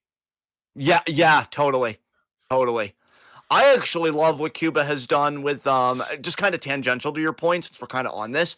I love what Cuba has done legally within the confines of like how one defines a family because they've exploded legally the definition of family in a way that's very radical and progressive that I really like. So I think just hand in hand with that, abolish state sanctioned marriage, abolish like the institution of the family as it's currently recognized, and really like radicalize the notion of family judicially, I think would also be a very progressive. Again, like you, I don't expect to see that in my lifetime, especially with these conservative nut jobs being like, actually, we're going to reinforce this concept of family, and you're just going to suck it up and deal with it. Yeah, I mean, again, we're in this age of conservative fascism that had this faux populist rhetoric leading up to it, but you can tell there is a real yearning and hunger for actual populist politics that serve the masses and the working Yep. class. And Dude, and that's why, like, whenever you bring up Gavin, I'm just kind of like, whatever, we'll see, because I firmly believe in the sort of I guess you could just it's like from fucking Hamilton, the guy that killed Hamilton, the wait for it policy, wait for it, wait for it, wait. I'm like, sit back and let things happen, because between now and then everything could change. Between now and then, fucking Jon Stewart could enter the race. You never know yeah, what's going to happen, because that's the thing. Think about it. Right now, we're in 2026. The last big major presidential election was in November of 2024. Think about in January, or I guess we could say February of 2014, how many people thought that Donald Trump would be the nomination to be the president for the Republican Party for the 2016 election? yeah. I mean, I certainly didn't. You know, one of the few people that did was actually Ann Coulter because I think she was on like Bill Maher or something, and she said Donald Trump, and literally the audience laughed at her. That is how unexpected he was in 2016. I think in the minds of a lot of people, and it happened, and it just irreparably But changed Ann, American Ann politics. Coulter she is a conservative pundit, isn't she? Yes. Mm-hmm. Mm-hmm. So I wonder if there are any left-leaning pundits that might have an in track to who it might be, uh, other than just Gavin. Because I think if they just try and trot out Gavin, he's gonna win, but it's not gonna be enthusiastically. Yeah. Also, actually, speaking of the government and like all the societal degradation, I remembered another new stat. I think this came from Kyle Kolinsky, so shout out to Secular Talk there. But the brain drain happening in this country is insane. I can't remember the actual figures, but I think we only had 10,000 new engineers graduate, and I think China had like 130,000 or something. Like it was like an explosion for China by comparison. And also like a lot of PhDs in government posts and everything have Yeah. either retired or straight up left the country. Yeah. So we have got an That's education called a crisis. brain drain, folks. Exactly. This brain drain and this education crisis, it feels quiet at the moment because everything else is so in your face. That is another impact whose repercussions are going to be just massive. I mean, there have been like editorials published like in certain publications being like this is kind of like the burning of the Library of Alexandria. Like we're doing kind of our own scholasticide with how much we're killing knowledge and like doing all this in this country. Like it's insane, dude. It's insane what's happening. But again, I look at the popular will and the popular power on the ground, and that is exciting to me. And I think so much is possible in that framework. So keep hope and keep heart on that side. I do think Ashton has a fair point, to be fair to him. We don't know who the Democratic nominee is going to be.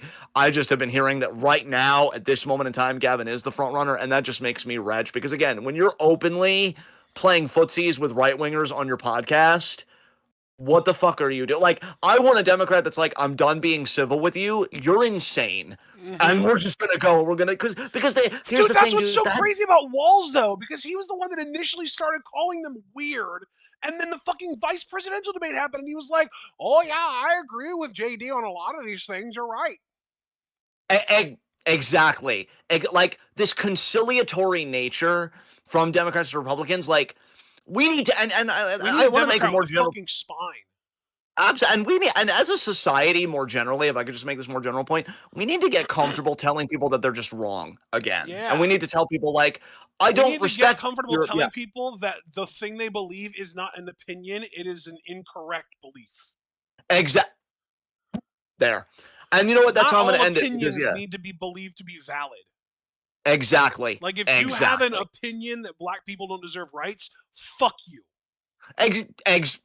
There it is. There it fucking is. And that's how I'm ending it because I don't think you can get more forceful than that. And that is a societal thing, not just a political class thing. Because man, although I will say too, I saw a poll recently from that Substack I shared in the Discord. Apparently, a lot of just regular Americans that aren't terminally online, plus 22 points, favor Democrats' position on trans issues, which is funny because Yeah. it depends on, I guess, which Democrats you're talking about. Because some are like, yeah, I'll throw them under the bus for midterms.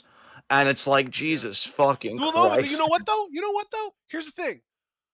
Take it at face value.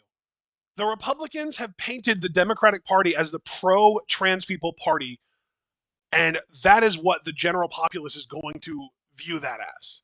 They're going, like, if you're asking the general populace in a poll whether they prefer the Democrats or the Republicans on trans issues, that is basically saying, are you okay with trans people having rights or not? If you are okay with them having rights, then say Democrats, if not say Republicans.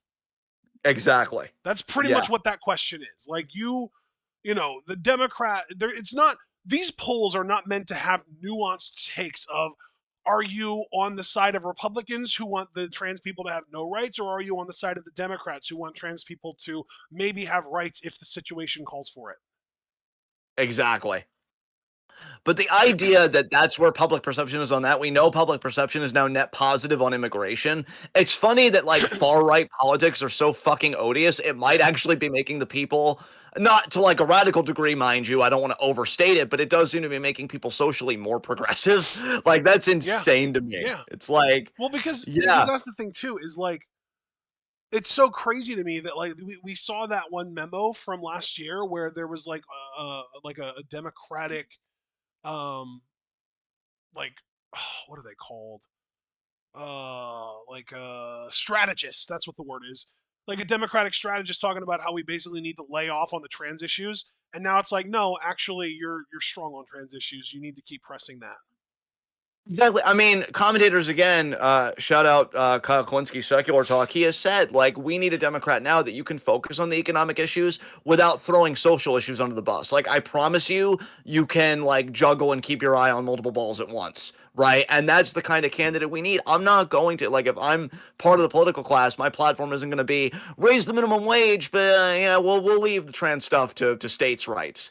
Really? States that are so deep red that they might as well just jail people on the basis for being trans, which you know this regime would love to do, by the way, with everything they've done with like identification, with state ID, and stuff like that. Like, yeah, this isn't a fucking game. Like, we're in fascism right now. And it is heartening again to see people being like, live and let live, because that's really how it should be. If you're not hurting anybody else, I don't give a fuck if somebody's trans. I give a fuck in the sense that I want your rights to be secure. I care about you as a political subject. But as far as just like the identity and of itself, what the fuck? It doesn't matter. It doesn't fucking matter. So yeah, these fundamentalists and stuff, just walk into a volcano, preferably. But if we've got to fucking deal with it, there it is. And they're losing. They're losing again. They're underwater on every issue, and more people are like, you know what? I have more in common with them than the people that were telling me to hate you, and I do take some hope in that. So to close the book on that, Well, man, wait, what a before we politics. close the book on Yes, politics entirely, what's up? Democrat Taylor Remmett is the projected winner of the Texas SD9 special election, flipping a district that went Trump plus 17 in 2024 and has not elected a Democrat since 1991. Trump personally endorsed his opponent in this election and spent days hyping this race and still lost. I mean, do we need to say anything else? Like that's just how underwater they are. That's fucking crazy. Um, I, Let me ask you one. Actually, I am curious about one thing from you because I know the 2024 election really affected you. I think it really affected all of us as far as like our optimism and this and that. And I know like we've all kind of gone through things. I think I've become more like deranged, left radicalized. Um, Do you feel like they could be so unpopular that like the outpouring of opposition would be too big to rig, or do you still think they could find a way to rig it if they really put their minds to it? Because they are so unpopular, I dude. mean, Like I dude, don't know. who's gonna rig it for them? I mean, That's I true. think that Yeah. we're all relatively convinced that Elon was the primary source of the rigging in 2024, and they don't like each other anymore. Are they gonna like make amends now that Elon has been found out to have tried to get into Elon or to get tried to get into the Epstein shit and Yeah. failed, and he's gonna just like go back and being in leagues with? Well, no, because Trump dumped Elon before Elon dumped Trump. So like, yeah, no, Trump's not gonna take Elon back. I don't think. It was rumored they had a dinner together recently, and he Oh seems my to have been god. like posting stuff in support of him. So they might, because ruling class interests. See, Yeah, that's the that's thing. true. That The is ruling fair. class Yeah, always has solidarity with each other, guys, and yeah, that is like not to, again to get on my leftist soapbox when I was on there for like 30 fucking minutes, but that's why it's so heartening to see what's happening in New York and Minnesota because finally I feel like we're having solidarity with each other when the ruling class will always have solidarity with each other. Always, because they have the same shared material interests. And so, yeah, I don't know. But I'm just saying that they are so unpopular, dude. Because here's the thing I see it happening one of, well, I guess there are more than three options, but either A, we just have, well, count it four options. A, we have legit elections. Highly dubious of that. B, we don't have elections, which I'm also dubious of that because apparently that's like run by the states. Trump can't just say we're not having elections when the states organize that. Now, could I see my state doing something because we have a Republican governor that's awful? Jury's still out. Three, we have the election and it's rigged. But then here's the thing: if it's rigged, I think people like there would just be chaos in that. There would be mass protests again, this and that. Or four, it's too big to rig. And three and four, I look at as the most likely options is that we do have yeah. elections, just Because kind I of save did face. say Yeah. projected, I do want to be clear here that the Democrat did win that race by 14 points in a Jesus. in a Yeah. district that Trump won by 17 points. That is a 31 point Democrat swing. Yeah. That's That is crazy. wild. That is wild. That is absolutely wild. Um, yeah, I mean, I really look at it as three or four. Either A, they rig it and there's just mass unrest because of that, because I think, we're all just like, this guy sucks, like how kind of thing, or it's just too big to rig, and even that, and then it's like, well, then what do? Right? Because then a big question that I feel like still hasn't been answered, which does scare me. I don't say this lightly, is what does the military do when like I feel like things have already reached a breaking point to be fair, but everybody's red line is different, right? But like when you get to like could it be a civil war type thing or whatever, what does the military do? Because some are afraid that Trump has really gotten the loyalist military that he wants, and then others still think that there are enough people with good sense and that abide by the Constitution that would defy orders. And then there you go. Yeah, there are still a lot of pieces that aren't quite clear in all this, and that's why I'm trying to focus again on the popular like groundswell, California, Portland, elsewhere, and again New York most recently with their mass strike. I want to hear more about mass strikes. I want them to keep coming until it finally culminates in a general strike across the country. But yeah, that's crazy that election because again, it just further proves how unpopular this regime and just the general party is. I heard about another woman getting booed at a down hall because she wouldn't denounce the ICE killings, and of course she was a Republican, but yeah, she wouldn't denounce the killings, and I think she Naturally. tried to go with the narrative of like, oh, he had a gun, or Renee Good was trying to run over the car, and well, Keith Porter was black. I mean, Republicans really don't have a good answer for that. It's just the racism. It's always the fucking racism. And yeah, they were just booed out of the fucking building. Like, you're being rejected. He knows it. I still think it's wild that he thinks like, oh, if they win, I'm going to prison. I'll be impeached because, I mean, not with Schumer and Jeffries around. We need to get rid of Schumer and Jeffries. That is the big thing. Gavin Newsom, whatever. I agree with you. We'll wait and see. Schumer and Jeffries absolutely have to fucking go. That they are just a fucking tumor on this fucking party. Um, but yeah, they are just under fucking water. But with that, we'll see what the next couple of months bring. Yes.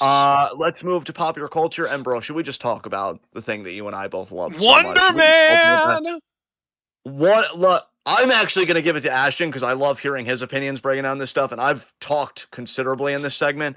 I just want to open by saying one of the best Marvel series I have seen in a long fucking time. I would put up there with the Netflix greats. And like I love Jessica Jones, I love Daredevil, first season of Luke Cage, and I enjoyed Punisher too. Like, yeah, I would put Wonder Man in that league. But I want Ash to talk about how much he loved this show. Bro, give us all your thoughts about Wonder Man. Oh, it's yeah.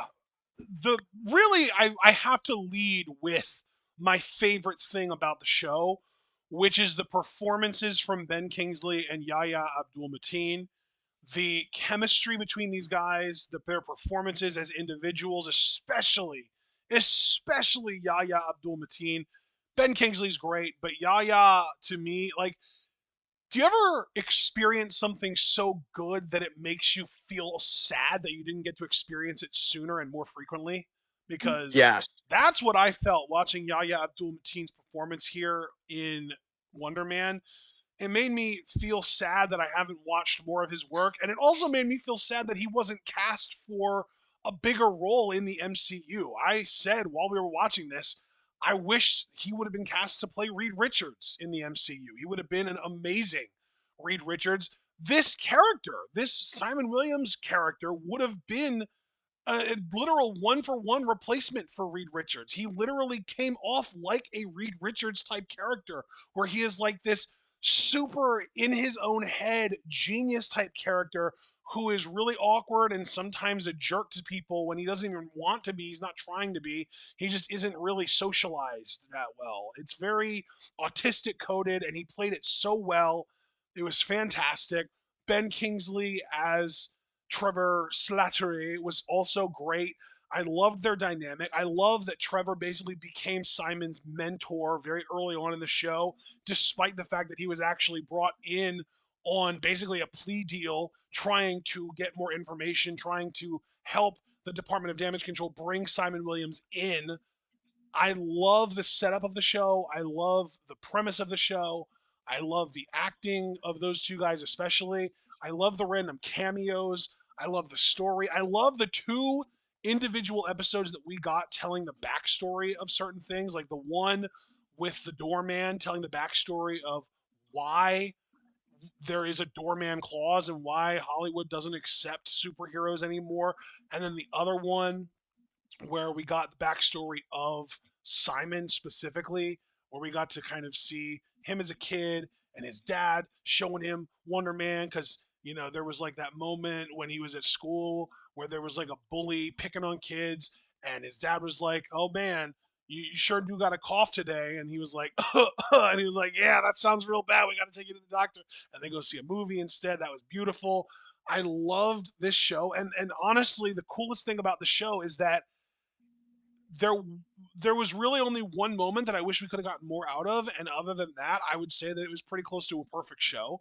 The one moment I wish we could have gotten more out of was the moment that Trevor reveals to Simon that he's working for the DODC. I feel like we could have just lingered on that a little bit more, and that really would have hit heavier. Because, dude, Yahya Abdul Mateen's emoting in that moment was off the charts amazing, and the ending of the show was perfect.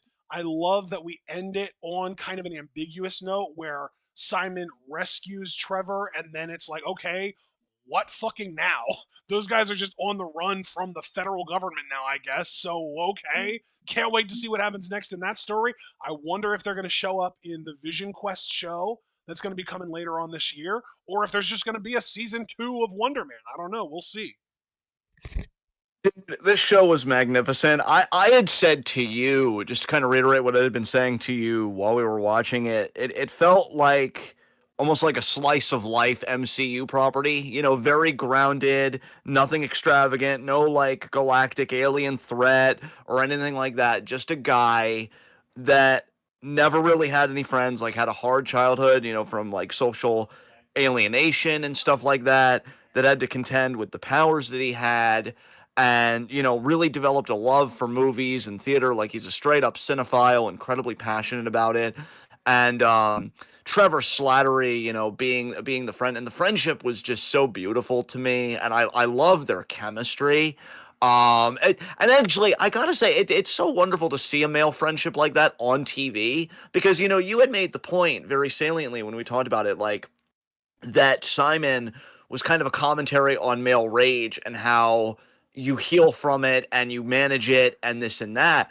I also feel like, thinking more about Trevor and Simon and the lengths they go for each other really shows like a healthy masculine friendship, like platonic friendship that has genuine love in it. When I think most guys like, you know, bromances have been common forever, but I feel like especially on the right, when we're in a right-wing cultural kind of moment, they kind of like eschew that, like, oh, that's gay, or you know, whatever, that's like too feminine and you should be like getting with a woman or whatever. Like, I love that a friendship like this was portrayed in a Marvel property because it shows how beautiful male friendships can be and how healing they can be. And yeah, I feel like when they did the effects for Wonder Man, they were very selective, but it worked. Like, I'm a believer at times, not always, but at times I definitely believe that less is more, and I feel like that definitely applied here because the little bits of his powers that we got, and then when you get the exposition from the one federal agent at the end that he can manipulate ionic energy and he's like an extraordinary threat, and it's like, oh shit, like how much of a game changer would it have been if he was around during Endgame, you know, fighting Thanos? How much of a difference maker will he be in Doomsday, you know, fighting Doctor Doom? Because Doctor Doom is also a genius, right? So he might also be doing stuff with ionic energy. We don't know, you know? And so, like, Wonder Man really feels like a game changer, both as an MCU property, because it really, to me, like, it enlivened my interest in the MCU again. Although I was kind of getting there with the Doomsday X-Men teaser, to be fair. But I just feel like as a show, it was so fucking good. And as a character, I feel like he is going to be making a major impact. I love just the human moments, you know, the mom's birthday party and his brother Eric, who was kind of getting on him, like, you know, when are you going to get your life together? Mom can't keep giving you money. You know, he's like a down on his luck kind of guy. But never like in that way you see in like a lot of TV movies where he's like pathetic down his luck, like nothing goes his way. Like, but he has to work for every inch, right? And he worries about every Well, and to audition. be fair, He he self also self-sabotaged a lot. Yes, yeah. I was even getting ready to say he Every does self time he got sabotage a lot. close to tasting success, he was just immediately like, okay, there's success. I could reach out and grab it, or I could dwell on this one problem that might not even come up. Exactly. And like that's the funny thing. He always self-sabotage, not even like this like toxic way that we see again in a lot of like shows and movies that are darker, but that kind of explore these same themes of like rage and loneliness and stuff. It's always like I know this is a weird way to phrase it, but it's always self-sabotaging in earnest because he's so excited and he's such a perfectionist. He's like, oh, but should it be like this? Or would it be better if it was this? And like that's where Trevor's friendship, I think, is so beautiful because he really makes him a better actor, right? He gives him these breathing techniques and he gives him this advice that every time Simon takes it, things go well for him. And so I love that. I love that Trevor isn't just some like tag along, some like kind of like ratty character just trying to get an in with Simon to sell him out. You could see he genuinely cares for the dude. I would say very early on, even. And he's probably just thinking like, I really hate that it had to be you that I was, you know, tailed on just to get out of prison. And you know, like I just love that whole dynamic.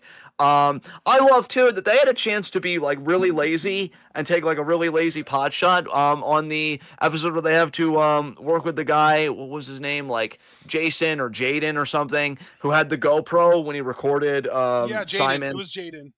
Jaden, yeah, being the crap out of And those then guys. the And then guy that was making the candy, his name was Esteban. Esteban, he's like, yeah, go and take Esteban's bike because like he stole that bike from me. And then Esteban gives them the real story. And then I love Trevor because he's like, I knew that Jaden was like a snake. And Simon's Yeah, like, but you know, we dude, gotta that do was it, so man. perfect because when they confronted Jaden in the restaurant, immediately Trevor was like, "Well, we immediately know you're untrustable."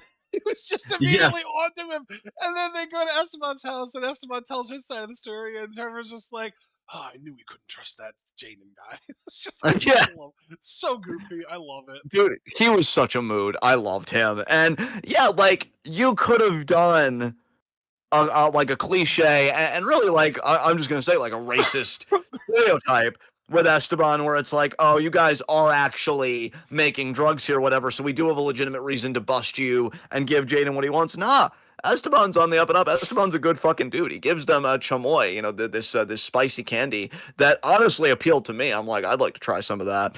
And Trevor loves it. And he's like, I love too that for me, where I was watching it, because I was watching it on a third party site, the description was always like a line from the show. And on that episode, it was, try a peach ring, you'll understand. And that's what he says to Simon, because Simon's like, I can't believe you're doing this right now.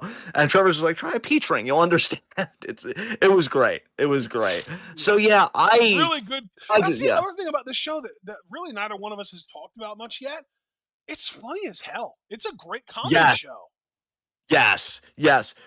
Simon's agent, excuse me, his agent Mm. is fucking hilarious. I loved Wonder her. Man cast. Her name is Janelle. Janelle was hilarious. Loved her. Because she played the part perfectly of that agent that has a talent that they Yeah. really do genuinely believe in and know that they're talented. But goddamn, if you don't make me want to pull my hair out with how you Well, get in yeah. your I mean, own way. it was again coming back to Simon being such a self sabotager. It's like she gets work for you, and you're just like, I mean, yeah, but also no. Yeah, exactly. Exactly. And like, God, it's like, why do you even have an agent if you're just going to reject everything that isn't exactly what you would find for yourself anyway? dude, even that dinner scene, and again, I love Simon and Trevor together, but this is the only time I wanted to show them both as a pair Yeah, was when Simon got that Netflix offer, and yeah. Trevor's like, no, no, no, you might want to do a little theater, and Janelle was just like, I swear to fucking God, like if you do not take this right now, I felt for her, man. I'm Dude, like, I I was a really, little yeah, bit worried there because it seemed like Trevor had a little too much influence over Simon. It was like almost becoming like a cult personality situation there almost, where Simon was just like, listen, Trevor, I trust you with my life. yeah, like if look, I, obviously I'm me, and my empathy can only reach so far. But in really trying to empathize with Janelle, I feel for her, man, because I would feel like I have been riding with you for how long? Have I ever steered you goddamn wrong? And now this guy comes in for a cup of coffee relative to the time that I've been here, and you're just gonna ignore me and go with him. I'm about to lose it. And I would have excused myself. I would have been like, you know what? Okay, okay. Sabotage another one, Simon. Just call me when the appetizers are fucking here. Cause like I really felt for her, man. It was a rough gig. So I hope when he really succeeded with Wonder Man that she got a nice cut of those fucking profits. She Yeah, got a nice fucking payday. yeah. Um, I mean, yeah, yeah, man. she was still his agent when he did Wonder Man.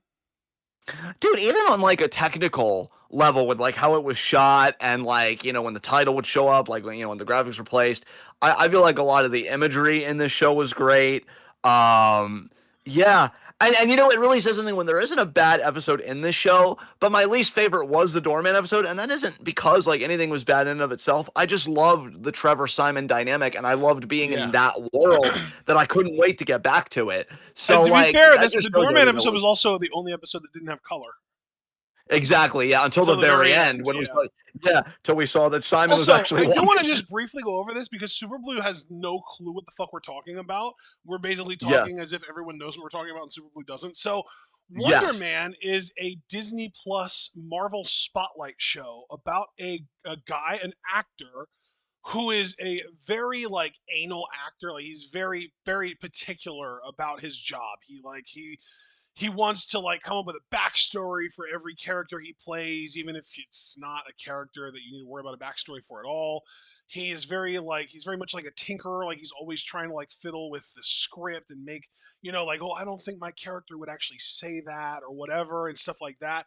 And it makes him hard to work with, but it's because he's very passionate about his job as an actor. And eventually a casting call comes up for a role that is like his dream role because he, as a kid, saw the movie in theaters, Wonder Man, with his dad on a day that his dad was basically protecting him from a bully, letting him skip school for a day for free. And they went to saw this Wonder Man movie, and he just loved it. And it was like a special moment. And his dad did end up passing away when he was young, and so that's like one of his best memories of his father. And he just loves that Wonder Man movie now because of it. And now they're doing a big remake of Wonder Man. And he wants to star in the movie as Wonder Man. So he goes to this casting call. in the process, he encounters this dude, Trevor Slattery, who, if you remember Iron Man 3, Trevor Slattery was the dude who portrayed the fake Mandarin in all those in Mandarin propaganda videos that they put out in Iron Man 3. And he is an actor. That is like his first passion. And he ends up basically becoming Simon's mentor as an actor. He helps him with the audition, he helps him later on when they get the call back, all kinds of stuff. And eventually, we find out that there is a lot more going on with Simon than just him being an actor. I'll leave it at that. I think that's a pretty good summary. The trailers have done a horrible job of selling what the show actually is, in my opinion. Yeah, and it's such a shame because it's so good. It is. Like, Yeah, the yeah, it's so advertising in good. general for the show has been piss poor. Yeah, which is insane because I'm like, this is one of the again, as I said at the start, to bring it full circle, one Yeah. of the best Marvel properties in my opinion you've had as far as like series. It's my favorite Since like Marvel series since Loki season 2. yeah, mm-hmm, mm-hmm. Like this left such an impression on me, man. This was so good because And here's the thing. Yeah, what were you gonna say? I was just gonna say, like, that's not me just like being like, oh well, that's a low fucking bar or anything like that. Because I loved Ironheart, and I really enjoyed Agatha all along, and I liked Echo. So this isn't just me being like, oh well, all these other Marvel series are trash, but Loki's pretty good and this is pretty good. No, like that's like a high bar, and Wonder Man crossed it, Exactly, exactly, cleared that and shit. for me, what I was gonna say, so I'm glad I let you say what you wanted to say because for me, I enjoyed all those series too, but like I just can't get over and I use this word over and over again, mainly because I really can't think of a better one in a way.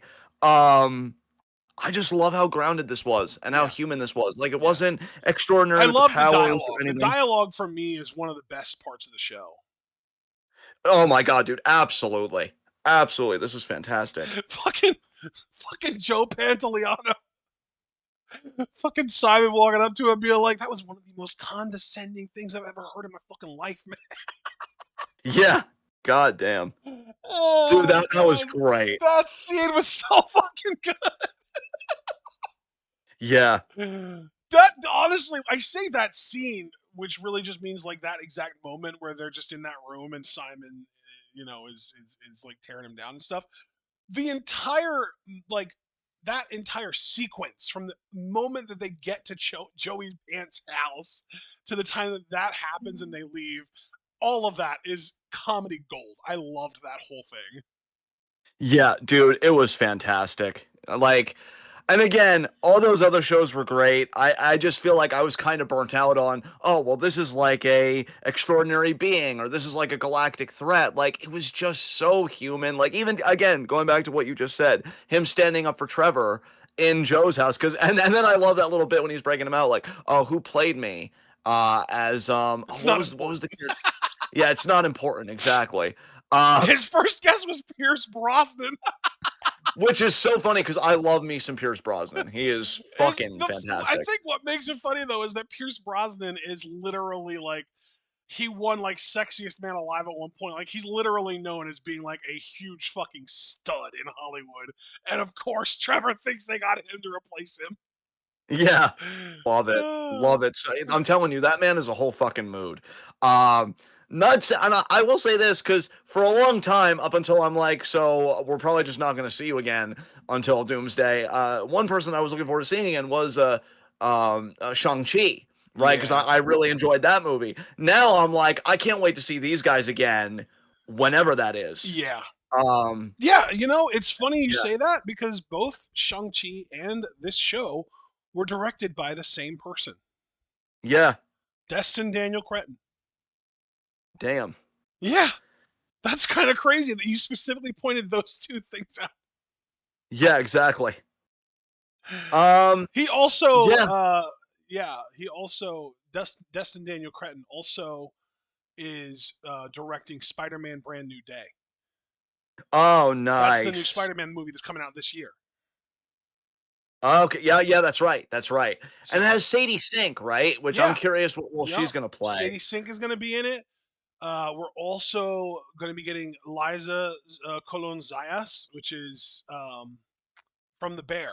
I forget her name in the Bear. The Tina in the Bear. Oh, I love Tina. Yeah, Yeah, she's great. She's gonna be fun in that and movie, I we're think. also getting John Bernthal, Frank Castle, Punisher. Yes, and speaking of that, like just kind of doing a jumping off point, we did see the Daredevil Born Again season 2 teaser. Yes. And I'm hyped because I mean Kristen Ritter, Jessica Jones. I fucking love Jessica Jones. So we are so back on that. I'm thrilled with that. So yeah, I think the MCU is really winning me back again. I was kind of dealing a little bit, if I'm being honest, with like that Marvel fatigue. Like my God, just so much. But between X-Men, how good the Doomsday teasers have been, Yeah. season 2 of Daredevil Born Again with Jessica Jones, like and now especially Wonder Man. I Yeah. feel like I'm back. Like that was a Dude, shot of adrenaline in the arm, you another thing know? about Wonder Man that got me kind of excited is like the layers of it. Because not only is it just a great comedy, a great chemistry between two really great actors playing fun characters, there was, sort of like industry insider stuff in there that kind of reminded me of the studio, which I know Ace Skyler kind of pointed out in chat. There was cool like superhero shit in it, and eventually, I mean, between the Doorman episode and also just like the actual Simon stuff. But also, like we've talked about how like there was a little bit of like male rage commentary in there, and the DODC. It really is starting to feel more and more like the MCU's commentary on ice. Yeah. Yeah, I got that vibe too, low key. I wonder if it'll Because become even more explicit. yeah, Yeah. I think it became pretty explicit at the end of the show because they pretty much basically said that they have a quota that they need to meet or they lose their funding. Yeah. Ooh, Jesus Christ. So that's like a big reason why they wanted Simon. They don't want Simon in their behind bars. They want Simon on their payroll to help them collect people to put behind bars. Yeah. And he's just like, no, I'm not gonna do that. Like, in fact, I'm gonna make your quota even worse for you by taking this guy. Yeah. I like Well, this no, but guy. another thing that I love about that though is that again, Ace the Skylord kind of pointed this out, and we've been seeing this kind of speculated on New Rockstars. It feels an awful lot like they're going to use the DODC as a primarily antagonizing force of the X-Men when they come around. I agree completely with that because I saw that Ace said that, Yeah. and I agreed immediately, like mentally, when I noted that. Yeah, Yeah. Like one if thousand the percent. DODC is already here, they're already struggling to fill up their prisons.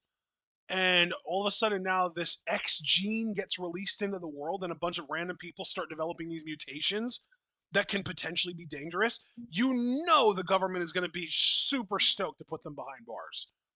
Yes, one So, thousand percent. yeah, Mm-hmm. definitely. Um, I think that's it as far as like the Marvel stuff. So what else have you like personally had going on? Because I know you're still loving that uh XG album that dropped on the yes, music I side. have been listening to that quite a bit still. I have that on repeat. I think today I only listened to part of it. I had Hypnotize stuck in my head, so I started the album at Hypnotize, which is song 6 out of 10. So I literally listened to the back half of the album. But then for almost every day prior to today, I've listened to the entire album multiple times every day since it came out, which I believe was like on the 23rd or something like that. And it's really fun. I enjoy it a lot. But also, before we really get into music, because I know you want to talk about Mosaic, I do just want to bring up that we also, during the course of this week, finished season 2 of Percy Jackson and the Olympians. That was this week. You're right, dude. It's funny how we can do something so fast, but because of like the rate and the quantity of content we consume, something that could have been like only a few days ago, I'm like, well, we did that last week, right? No, it was still within the bounds of this week. Yeah. That's crazy, man. I will say, I'm glad you brought it up because to give that show credit, season 1 to me was okay. Like I enjoyed it enough for what it was. Season 2 to me is a big advance on the first season. Like if you were a fan of Percy Jackson and the Olympian season 1. I really feel like you're gonna love season two. And if you were like me and you thought it was like okay, like maybe you'd give it at most a 7 out of 10. This to me was like a 9 out of 10 season. I love the effects. I love the story. I feel like I even loved like the main actors more now that they've like grown up a bit and like the relationships are more established. Yeah, I really thought it was a big improvement. How have you felt now that we've gotten some distance from it about season two of Percy Jackson since you brought it up? I actually thought it was better than season one. I mean, season Yeah, one was still really good. I think season one I would give maybe like an 8, maybe if I'm feeling generous, an 8.5. yeah, But I think season two creeps into the nines. Honestly, I think season two was really strong. agreed. Yeah. Yeah, like season one felt very like the first like 2/3 of season one felt very like villain of the weeky, which is still fine. You can get away with that. But I've always been more of a fan of serialized storytelling to episodic, and the tail end of season one and all of season two is serialized, and I love that. Season two was fun because you kind of get to follow the Odyssey journey, like Homer's The Yes. Odyssey journey, which is kind of ironic too because we've got Nolan's take on the Odyssey coming out this year, and that's Yeah, I probably going to was make just thinking about that. Yeah, I yeah. was just thinking about that. Yeah. I think I probably am the exact type of person to enjoy Percy Jackson's version of it over the Nolan version. Dude, I was legitimately thinking like I bet Gala is gonna prefer if she Yeah, hasn't seen it already. Yeah, she's gonna prefer Percy's version over it yeah. because God, Gala, you popped me so hard when like I posted the Nolan teaser and you just Just posted a gif tore it of a apart. dog vomiting. Yeah, like I Gala's a very passionate person. It's one of the reasons why I love her. Even if I can't relate to her subject at all, like she's like, "Hey, I've really learned about this thing, and now let me, dispense that knowledge to you all." I have rarely seen her tear into something the way she tore into that Nolan teaser. I Yeah. mean, I I didn't. I'm glad I'm not Christopher Nolan right now because I mean, hell, Gallo sometimes, because I'm Johnny Scumbag or at least used to be, like, can sometimes tease me. No, this wasn't teasing. This was going in. This was tearing that dude a new asshole. I'm like, man, really don't want to be you right now. So I'm really curious, like, if Gallo watched Percy season two and what she thought about it because yeah, I thought it was great. You and I are pretty much on the same page about it. I think you liked season one more than I did, but I'm glad that we both fundamentally agree that season two was better. Yeah. That's really cool. I think maybe part of the reason I enjoyed season one so much was because I actually watched the movie um, Percy Jackson and the Lightning Thief, and they're based on the same material, and I just think that the show did it better. Yes. Mm-hmm. Because I enjoyed Percy Jackson and the Lightning Thief. I thought it was a fun show, or a fun movie rather, the original movie that came out in like what, like 2010 ish, somewhere around there. Right. But I do think that the show, the season one of the show, did it better. Um, but then yeah, I also, I mean, that's to be expected, right? When you're not translating, adapting. When you're adapting a book, it's a hell of a lot easier to get it right with a series when you can really flesh things out compared to a movie where you really just have to condense things and make sure that you fit that like at most 2 to 2.5 hour runtime. Whereas with the show, I mean, yeah, you've got a hell of a lot more time to work with. It's, there's more flexibility, a little more leeway, that kind of thing. And I think that it's just whenever you're adapting a book, I do think that it's just better to use the show as a format than trying to squeeze a book into a movie. And that held true here for sure. Yeah. Yeah, I actually this season was so good. I'm actually actively hyped for season three now because Which the we way it know ended and now, everything. season three is going to be coming this year still. Yes. Um, Speaking of things like coming and everything else, now I won't say too much about this because I actually didn't watch this and apparently it was a leak. Bro, I don't know if you saw me talking about this in the Discord just that little bit with DBK. Science Saru has dropped their Ghost in the Shell teaser, and I made a point where I'm like, let's all remember that we're not getting Dandadan season 3 until 2027 because this is what they wanted to prioritize. And I said that it better be fucking good. So apparently a teaser got leaked. I admittedly haven't watched it. I've seen some of the animation though, like some animation stills. It looks gorgeous. But I still wish Science Saru was working on Dandadan for this year. But we're getting Ghost in the Shell, so that's happening on the anime side of things. At least anime that we keep up with and companies we care about. Um, In fact, speaking of, I don't even think we talked about it the week that it happened, but we know that what is it? Mappa, that animation company behind Chainsaw Man, they're now teaming with Netflix. So that's also an interesting collaboration happening. So that's pretty cool. So yeah, Ghost in the Shell teaser kind of dropped. And I'm just trying to think of more show stuff before I talk about the one big music thing for me this week, because you already said, like, Mosaic, so I'll have to give people the lore on that. Was there anything else? Did we watch any movies or anything this week? We didn't No, do any movies, actually, we did we? didn't. We literally were just all about the shows this Yeah, and we already mentioned Unreal in the wrestling section just because I thought it'd be a better tie in that way.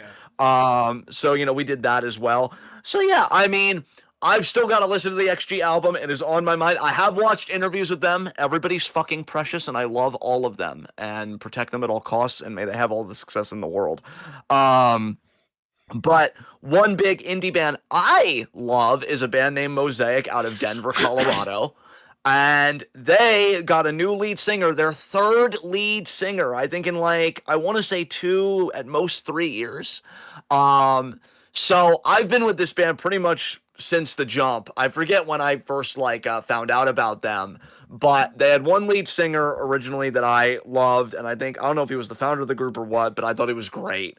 Then their second singer, they weren't bad, but I feel like they only got into the groove with the group towards the end. They did a song called "Addicted" that was my favorite song of theirs.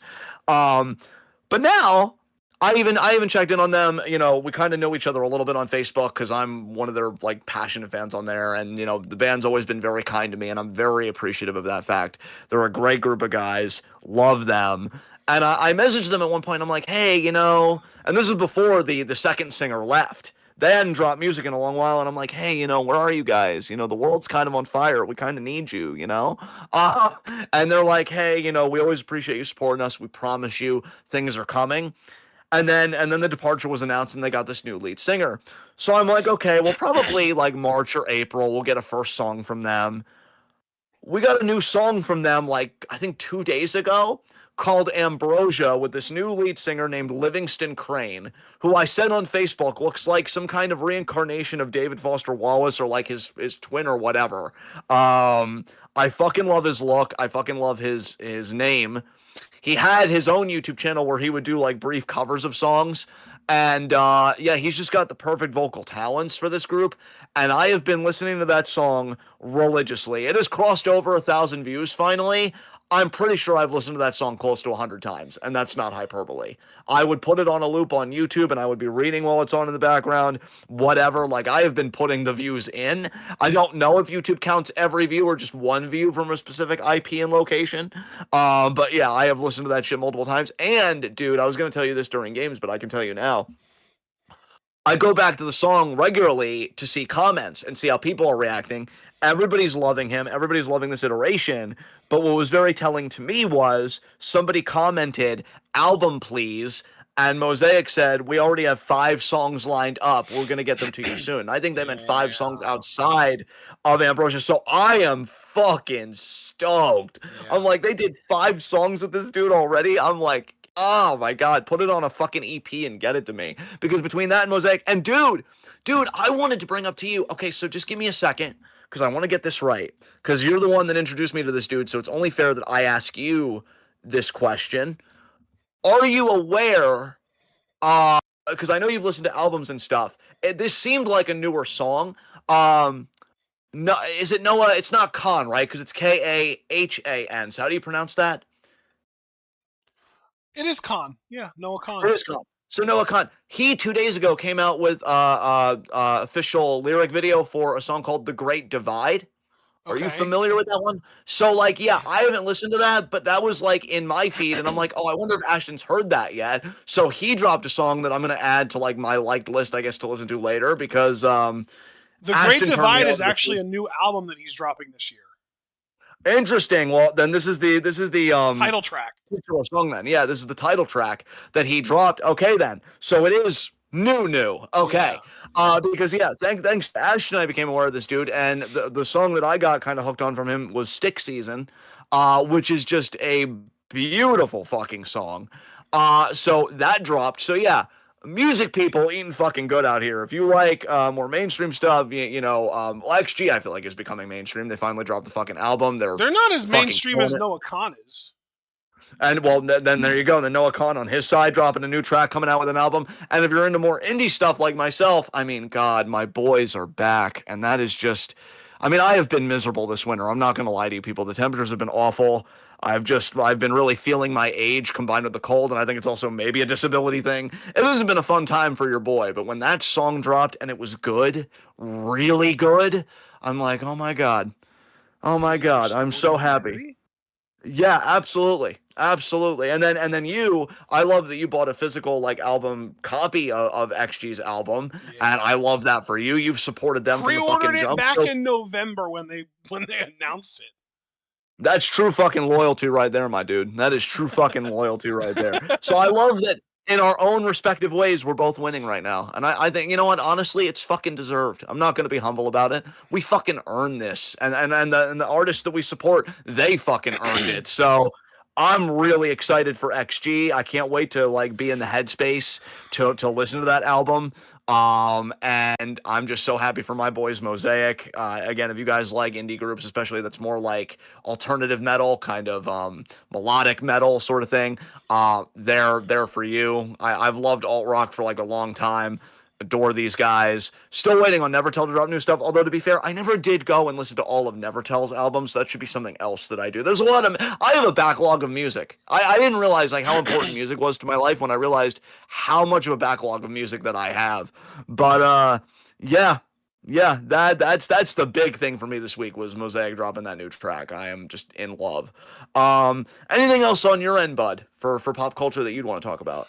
I have been on a real Golden Sun kick lately, actually. My hyperfixation has found a new target, and it is Golden Sun. This fucking 20 plus, almost 25-year-old game on the Game Boy Advance. I've been hyperfixated on it recently. I actually made a new spreadsheet for it where I'm trying to find the optimal classes for every character at every level that every character can possibly be at, with every possible gin combination. It is a little bit grueling, but hopefully it will scratch my itch, you know? I miss the golden sun. I can't wait for it to find me again in the midst of this fucking winter. But Dude, yeah, that's so true. You sleep throughout the day. I do because that's where the warmth is. Like, no, please, You know what though? dude. You've been like, you usually are awake until like what, noonish, right? Yeah, anymore. I don't necessarily love it, especially when the warm season comes in. I really would want to correct so that I can get as much sun as possible. Yeah. Um, but in these times, no. Like it's hibernation, bitches. I'm trying to survive out here. Like I just my birthday, I saw the low on my birthday is going to be negative fucking 6 degrees. I can't remember the last winter since living here where it's been so many negative lows back to back to back to back to back. Like just kill me. All right, just fucking get it over with. Christ. But yeah, no, I'm getting through it. We're now in February. Just got to get to late March, and I really think things are gonna improve. It's a trek. It's a fucking trek, but we're gonna try. So yeah, I mean, if Golden Sun. I've been watching stuff with the family. Oh, that is one thing. I watched Begonia, the Emma Stone, Jesse Plemons movie with the family. Man, was that fucking good. I still need to talk to Kirby because apparently that was an American remake of a 2003 Korean movie called Save the Green Planet with some slight but still kind of noticeable or notable differences between them. But yeah, I don't want to give too much away about that movie. If you're a Emma Stone fan, especially because I adore her as a person, I think she just loves her craft and she's supportive of other people in her craft. And so if you're an Emma Stone fan, or if you're a Jesse Plemons fan, I think he's low key underrated, but he's been acting his ass off the last several years. He's been quietly doing his fucking thing. So if you know Jesse Plemons and you're a fan of his, check that movie out.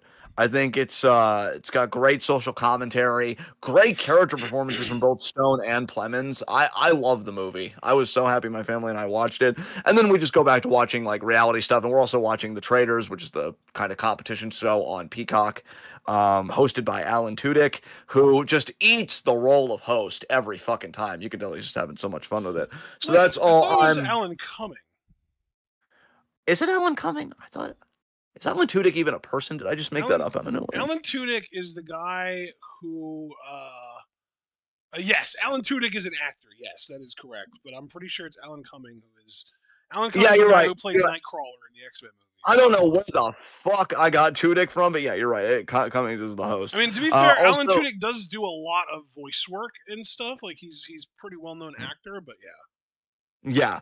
yeah. So yeah, I think that's essentially it. So do we just get to Q&A now, I guess? Oh my god, it's after Finally. 1. Yeah.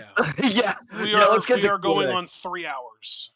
Hey, you and I, and you especially, were like, yeah, it's probably going to be a longer one given Rumble and everything else. And I'm like, yeah, probably. So let's take a look at Q&A. Oh, Foster got questions in. That's nice. But I think Super Blue got 7 questions in again, so we got to find where question 1 is.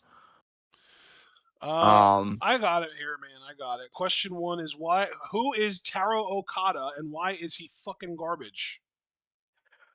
Well, president of New Japan, right? That is his Mhm. actual like title. Um, I don't know about that. I just know that he is the booker and the only creative mind behind Stardom, and it's just garbage. or wait, is he the president of Bushi Road? Is what I should have said. I Bushi think Road, or like the he's CEO. one of the top guys in Bushi Road. I don't know if he's the guy. Yeah, his booking fucking sucks. So Yeah. yeah. Um, I guess, yeah, I guess that's enough of an answer. This is more of a political question, the question 2. Because apparently Oklahoma, I think, is trying an open primary, is what I'm gathering from this.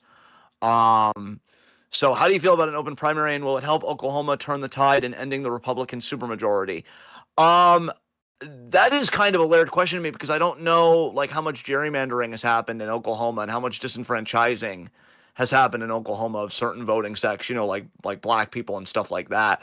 Obviously, I'm for any changing of the election infrastructure, to like again ranked choice voting, open primaries, stuff like that. So I'm tentatively like thumbs up on this, but I really don't know a lot about like Oklahoma Yeah. like in that way, like the election infrastructure and stuff like that. So, I mean, how do you feel, man?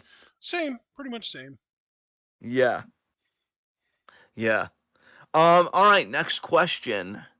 Um, do you think Triple H was a big factor in the attitude? Oh, this whole thing. I've always thought no. Like, did he become a main event guy and did he do cool stuff and was he like a great heel in that era? Sure.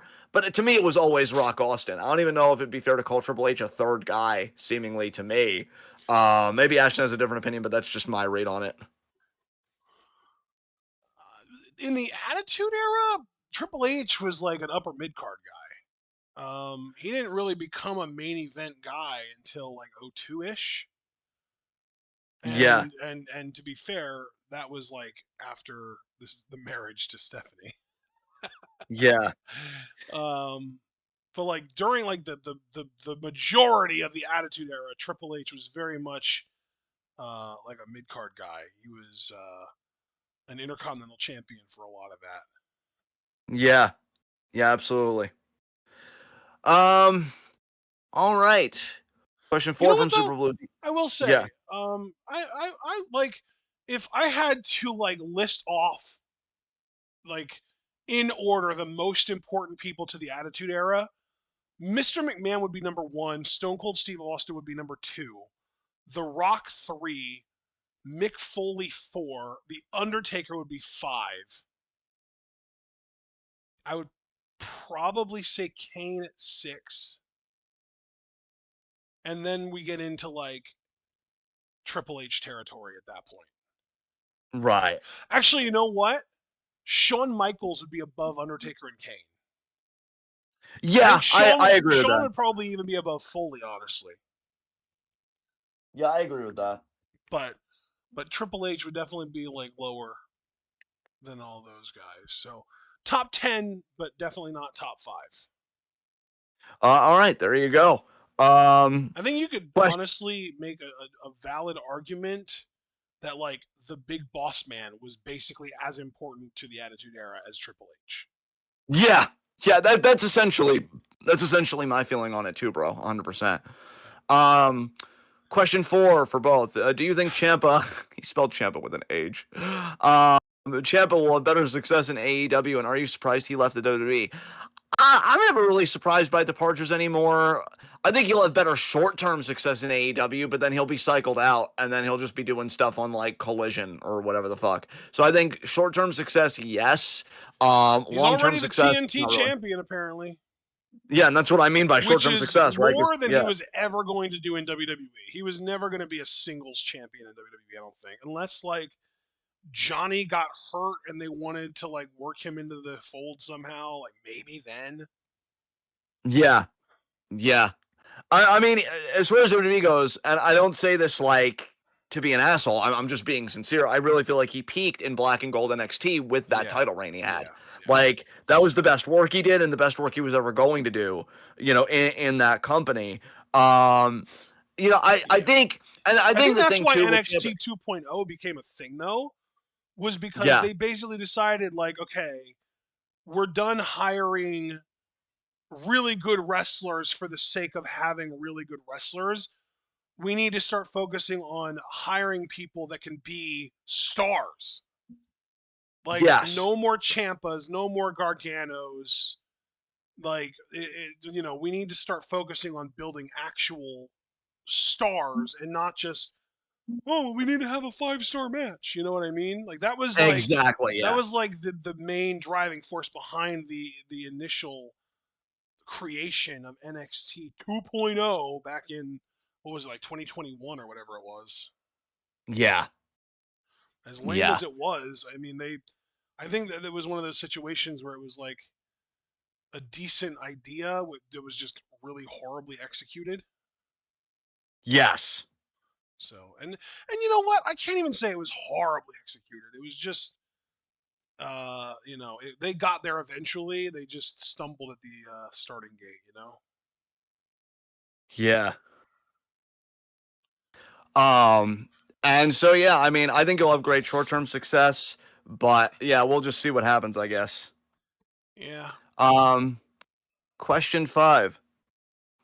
Now that it's over, should the WWE never have the Royal Rumble in Saudi Arabia again? They shouldn't be partnered with them to begin with, and I would love if they would have told the Trump administration to fucking kick rocks because just any corrupt, sadistic government should just be, deplatformed and just denied. But yeah, they're gonna do even more with Saudi. I wouldn't be surprised. Have they already gotten to WrestleMania, or is that set to happen next year? Even I thought they were gonna get a WrestleMania is WrestleMania. in Saudi Arabia next year.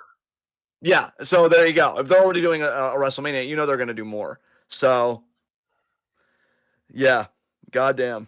Yeah, like I mean, that kind of answers the question, right? Like, you're asking our opinion about something that our opinion means nothing. Exactly. Like, you might as well just be asking, hey, guys, should the United States have universal health care? Like, obviously, fucking yeah.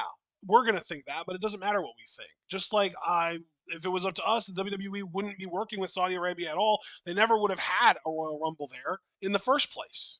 So, of course, we think that they should never do it again because we think that they never should have done it at all. Exactly. Exactly. Oh my god, this is an LA Knight question. Who I gave don't even know what Cody this the is. right to screw the megastar out of the Rumble, and how should LA Knight get his revenge? Damn it. Yeah, he shouldn't. He should just go home and give up and work I at want to FedEx or see something LA Knight retire Cody Rhodes.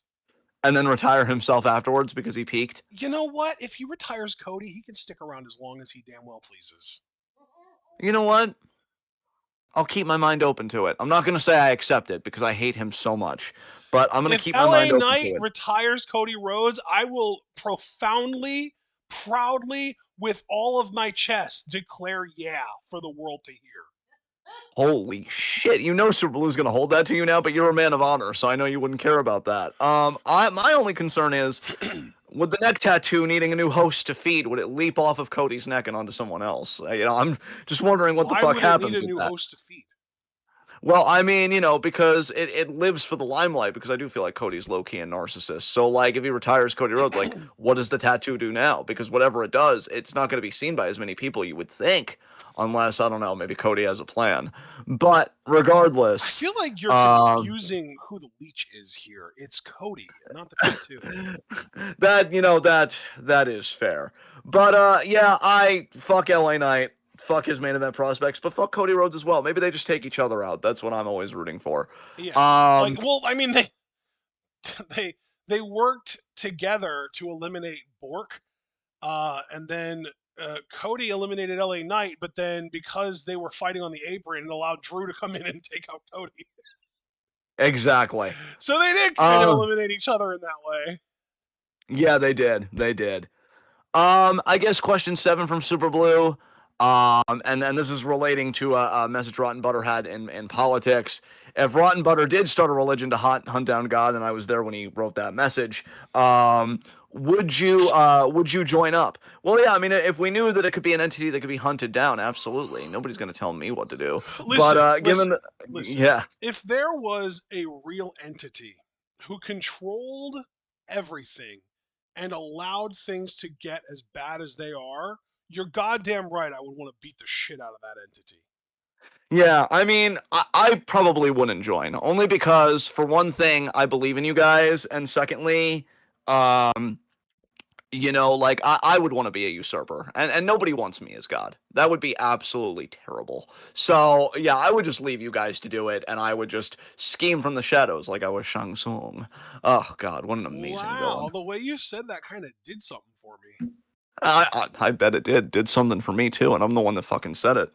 Um, Um, so yeah, that's all of Super Blue's questions. So now we get to Foster's questions. Oh man, Wow. Tell us you have a favorite child without telling us you have a favorite child.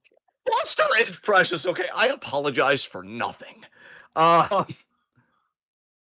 Uh, question 1: if you ran a wrestling company with a feast or fire type stipulation, what potential prizes or punishments would be in the briefcase? Um, well, so this is interesting because I, just on a personal level, am not a fan of the feast or fired stip because, it just seems kind of cruel to me because they literally used it to actually fire someone at one point. Yeah, exactly, exactly.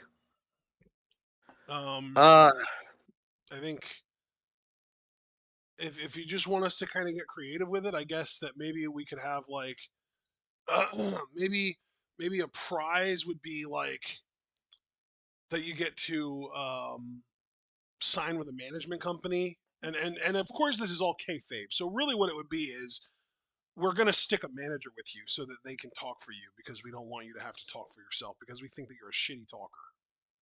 exactly. But in kayfabe, it's a prize of you get to sign with a management company, which means you're gonna make more money, which means you know you're gonna make more money. I mean, that's the only motivation you fucking need if you're in wrestling, right? Yeah, I think for me, I like your answer, but I'm not going to piggyback because I think this question is easy enough that I can answer it. And, I don't normally do well with questions like these.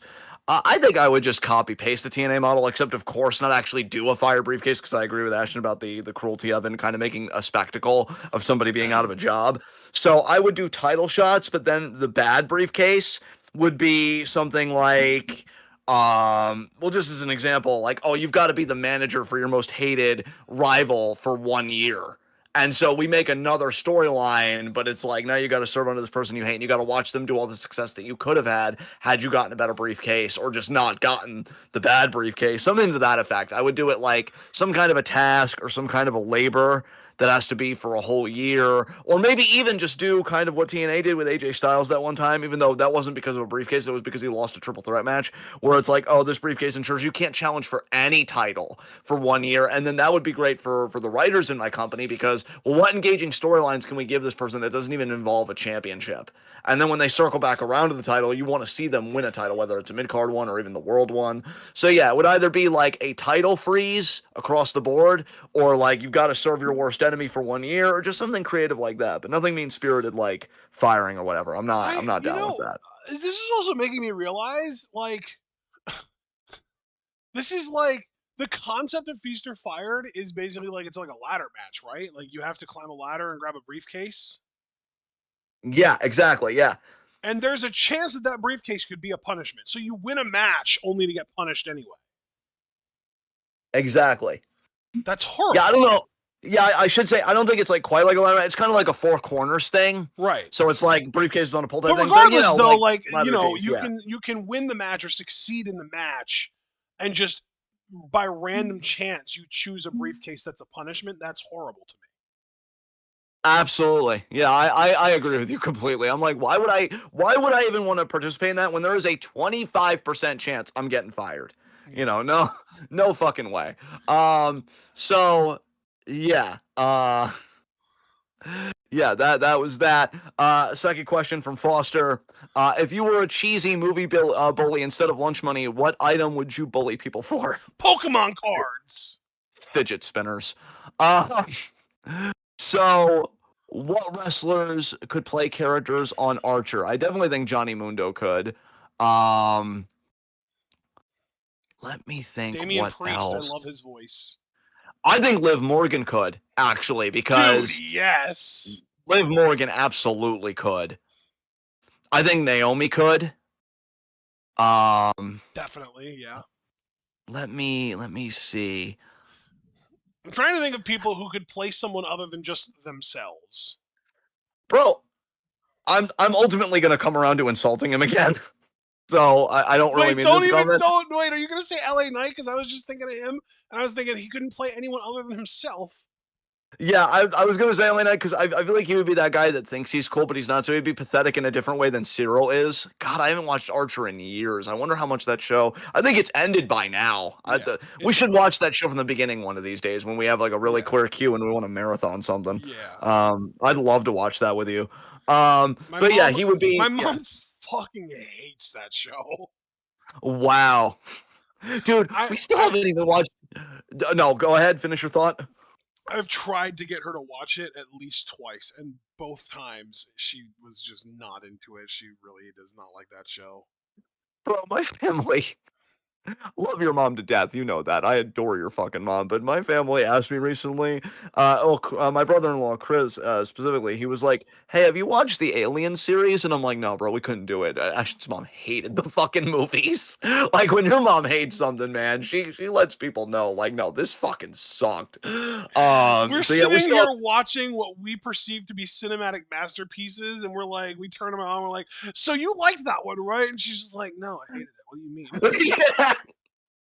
But you know what? As long as she never hates me, we're Yeah, good. of And I'm like, course. I'm still strong in my spot. But yeah, dude, we still need to watch that Aliens FX here. Maybe that'll just be Halloween 2026. I don't know. We've already got The Walking Dead lined up though. So what other time for shows No, are we gonna yeah, have? we're definitely not going to be able to do that on that. Yeah, We should do that before as like kind of like a appetizer before the big September. Halloween main course. Yeah, yeah, something like that. Because I do want to watch it with you, and I was hyped about it. It's just Yeah. she hated those movies so much. We're like, okay, we're just gonna put that in the corner for now. They're It's like such God. good movies, too. It's crazy. How do you not enjoy people getting their faces hugged aggressively? Like, the cinema is dying. So, do you have any other wrestlers that you want to throw out while we're just kind of doing this question, or do you want to move on to question four? Roman Reigns. That's a good. I was thinking Roman Reigns, but I didn't know if he was almost too big for Archer in that way. I feel like Gunther could play like a villain of the week on Archer, at least in the early seasons when they kind of Yeah. did that. He'd be a perfect villain of the week type person. Um, Yeah, I already named like Liv and Naomi because I wanted to get a couple women in there as well that would really work off of Pam and I forget the other woman's name that likes to be choked. Um, The kinky one. the kinky one. Nice. Um, Um, sh- Not Cheryl, right? I think it is Cheryl. I think you got it. You nailed Yeah. it. And then of course Lana. Lana. So what? Danger zone. Oh man. Um All right, I guess yeah. If we name the wrestlers that we could here, question four: Who would be the most entertaining option to be the next GM, NXT GM? Robert Stone. Dude, same. I was even thinking today before we went live on the show. I'm like, I hope we remember to talk about Ava. I didn't. Because yeah, she has left WWE completely. And I'm like, well, you know what? She's gone. I'm blanking on the woman's name. What was the woman's name? Was the gentleman Stevie, right? Stevie Stevie was the Turner. Stevie Turner, GM of Evolve. I'm like Robert Stone was the last man standing, and they should make that the story. Like, oh man, I I, Exactly. He's I the outlasted last man everyone. standing. He should have fucking seized power. He already tried to throw a coup in TNA. He can do it in NXT unopposed.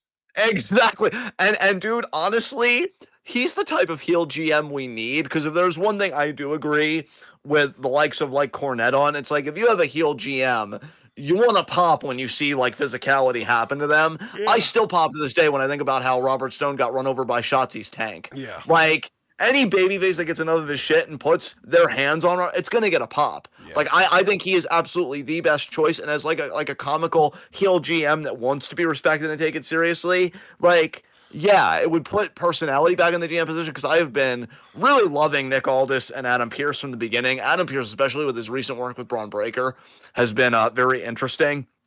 In fact, wouldn't it be funny if it was fucking Adam Pearce that took out Braun instead of like I know you said Seth and stuff like that. I don't even know if Adam has the Listen, ability to do I his stuff like back Adam then. Pearce, and I would love to see him get back in the ring. But the dude that took out Breaker was very slender, and I don't think that Pierce fits the build.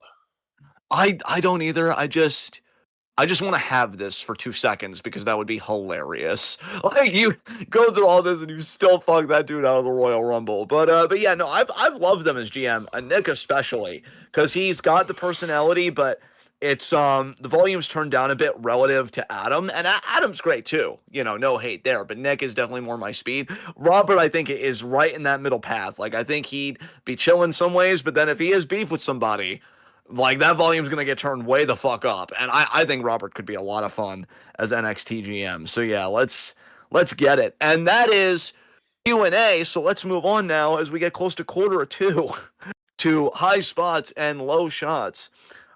This is the easiest low shot I might have given in the history of ever. My low shot is Elon Musk. When you are so pathetic and socially loathsome that even other pedophiles are like, ew, that nerd, Jesus tap dancing Christ.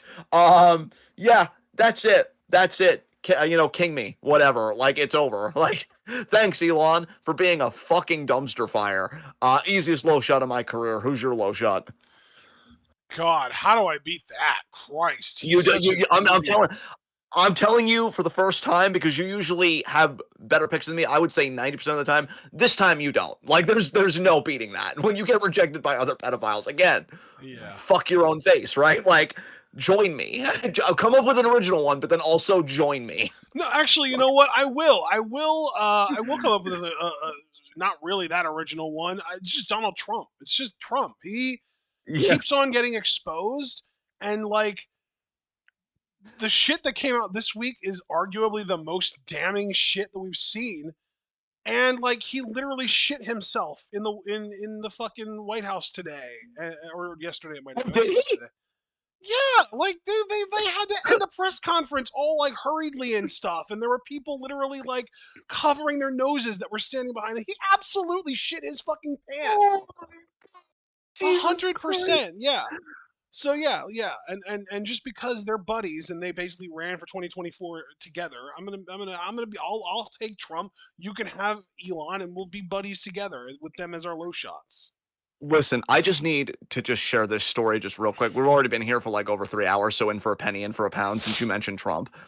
I didn't even talk about this the week that it happened, so it is a bit old. Dude, he did a press conference where he just started like a side tangent about how his mom thought he'd be a great baseball player, and he saw a mental institution and he pointed at the windows and he's like, "Mom, why are the bars on the windows?" And he was explaining to people what a mental institution was. And I'm like, his brain is a fried egg on a sidewalk. It's so This is over. your brain on drugs. Dude, I mean, here's the thing. I don't want to get in another tangent here, so I'm gonna mind myself. You know, I've used the word gerontocracy and been very against it, which is rule by the old, for a long ass time. This is the apex of that. Like, you're not gonna get a further indictment of gerontocracy in my mind because however bad Biden was, and I do agree, he had shit going on there. Oh my God, this is so much worse to me. This is so much worse to me. Jeez, I didn't know about that until you said it about the shitting himself. Like, oh my God, that's fucking crazy. Um, wow.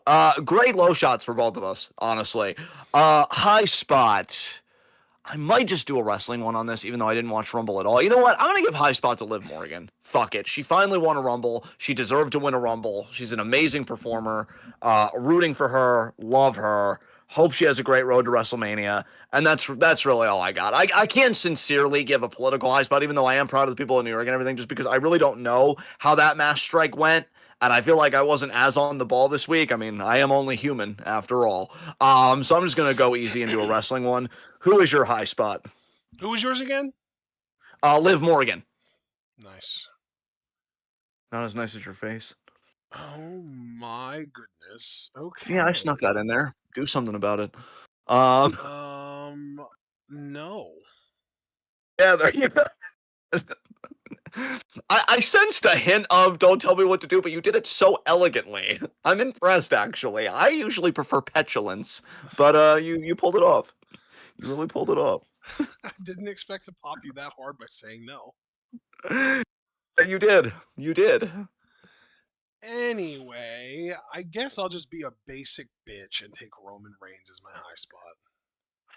Is he even still your tribal chief anymore? Absolutely. Wow. You know what? That's showing a good example for your nephew Abel, because I know he really looks up to you as an uncle, and we know he still looks at Roman Reigns as his tribal chief. So, way to keep it alive, bud. I For mean, me, first of all, there's yeah. no Ulafala anymore. They gave it to Trump, so fuck that. And fuck Oh, Roman oh, for I that, for forgot sure. about that. Fuck me, Yeah, Jesus. but then second of all, I also just want to point out there is no bloodline anymore. It's just not a thing. Listen, you always give me license to just say what passes through my mind, which is a real problem that we No, need to it's talk not. about. It's brilliant. But, I love it. but now that you told me he shit himself yesterday, I kind of wish he was wearing the Ula follow while it happened. And then when he sniffed it, he raised his finger in the air. It was just like, yeah, I did that. Do something about it. I'm your president for life. Oh God, because I mean, if you're gonna do it, just lean into it and own it. But I can't get over that. That broke something in me in a beautiful way. So you got Roman Reigns, I got Liv. Guys, mercifully, we can finally call this and go home. So thank you so much. I don't think next week will be nearly as crazy because it's after Rumble and, like all the other stuff. I think any major pop culture stuff for both of us individually is probably going to die down a bit. So thank you for sticking with us here. Leave a like as you file out. Subscribe, click the bell icon for notifications so you miss any of that TWitWoW goodness. Check out everything we're involved in the search box. Follow us on Blue Sky and Twitch because we are the best podcast on the internet today. Yeah, it's looking likely we'll probably do Monday Gold Wednesday because I think we had a little card hammered out of like 3 matches. Stardom, we're waiting for a pay-per-view to get up. If that gets up, I think we'll Could have a nice take a little card little. there. Wait, say that again? Could take a little. It could take a little. I heard tinkle in there for some reason. So it could take a little bit. Could tink a Hopefully we do. little. Oh, you. So yeah, hopefully Stardom Thursday. And then if you're just here for this, just to break down everything with us, which I love the chat tonight that we got Super Blue and Foster and Javaris and Ace. Ace, again, always great to see you, Ace, and just everybody. Just yeah. Just always great to see all of you. And yeah, just join us again Saturday, 10:30, where we do all this again. And so be good to yourselves, and as always, especially to each other. Tune in and peace out.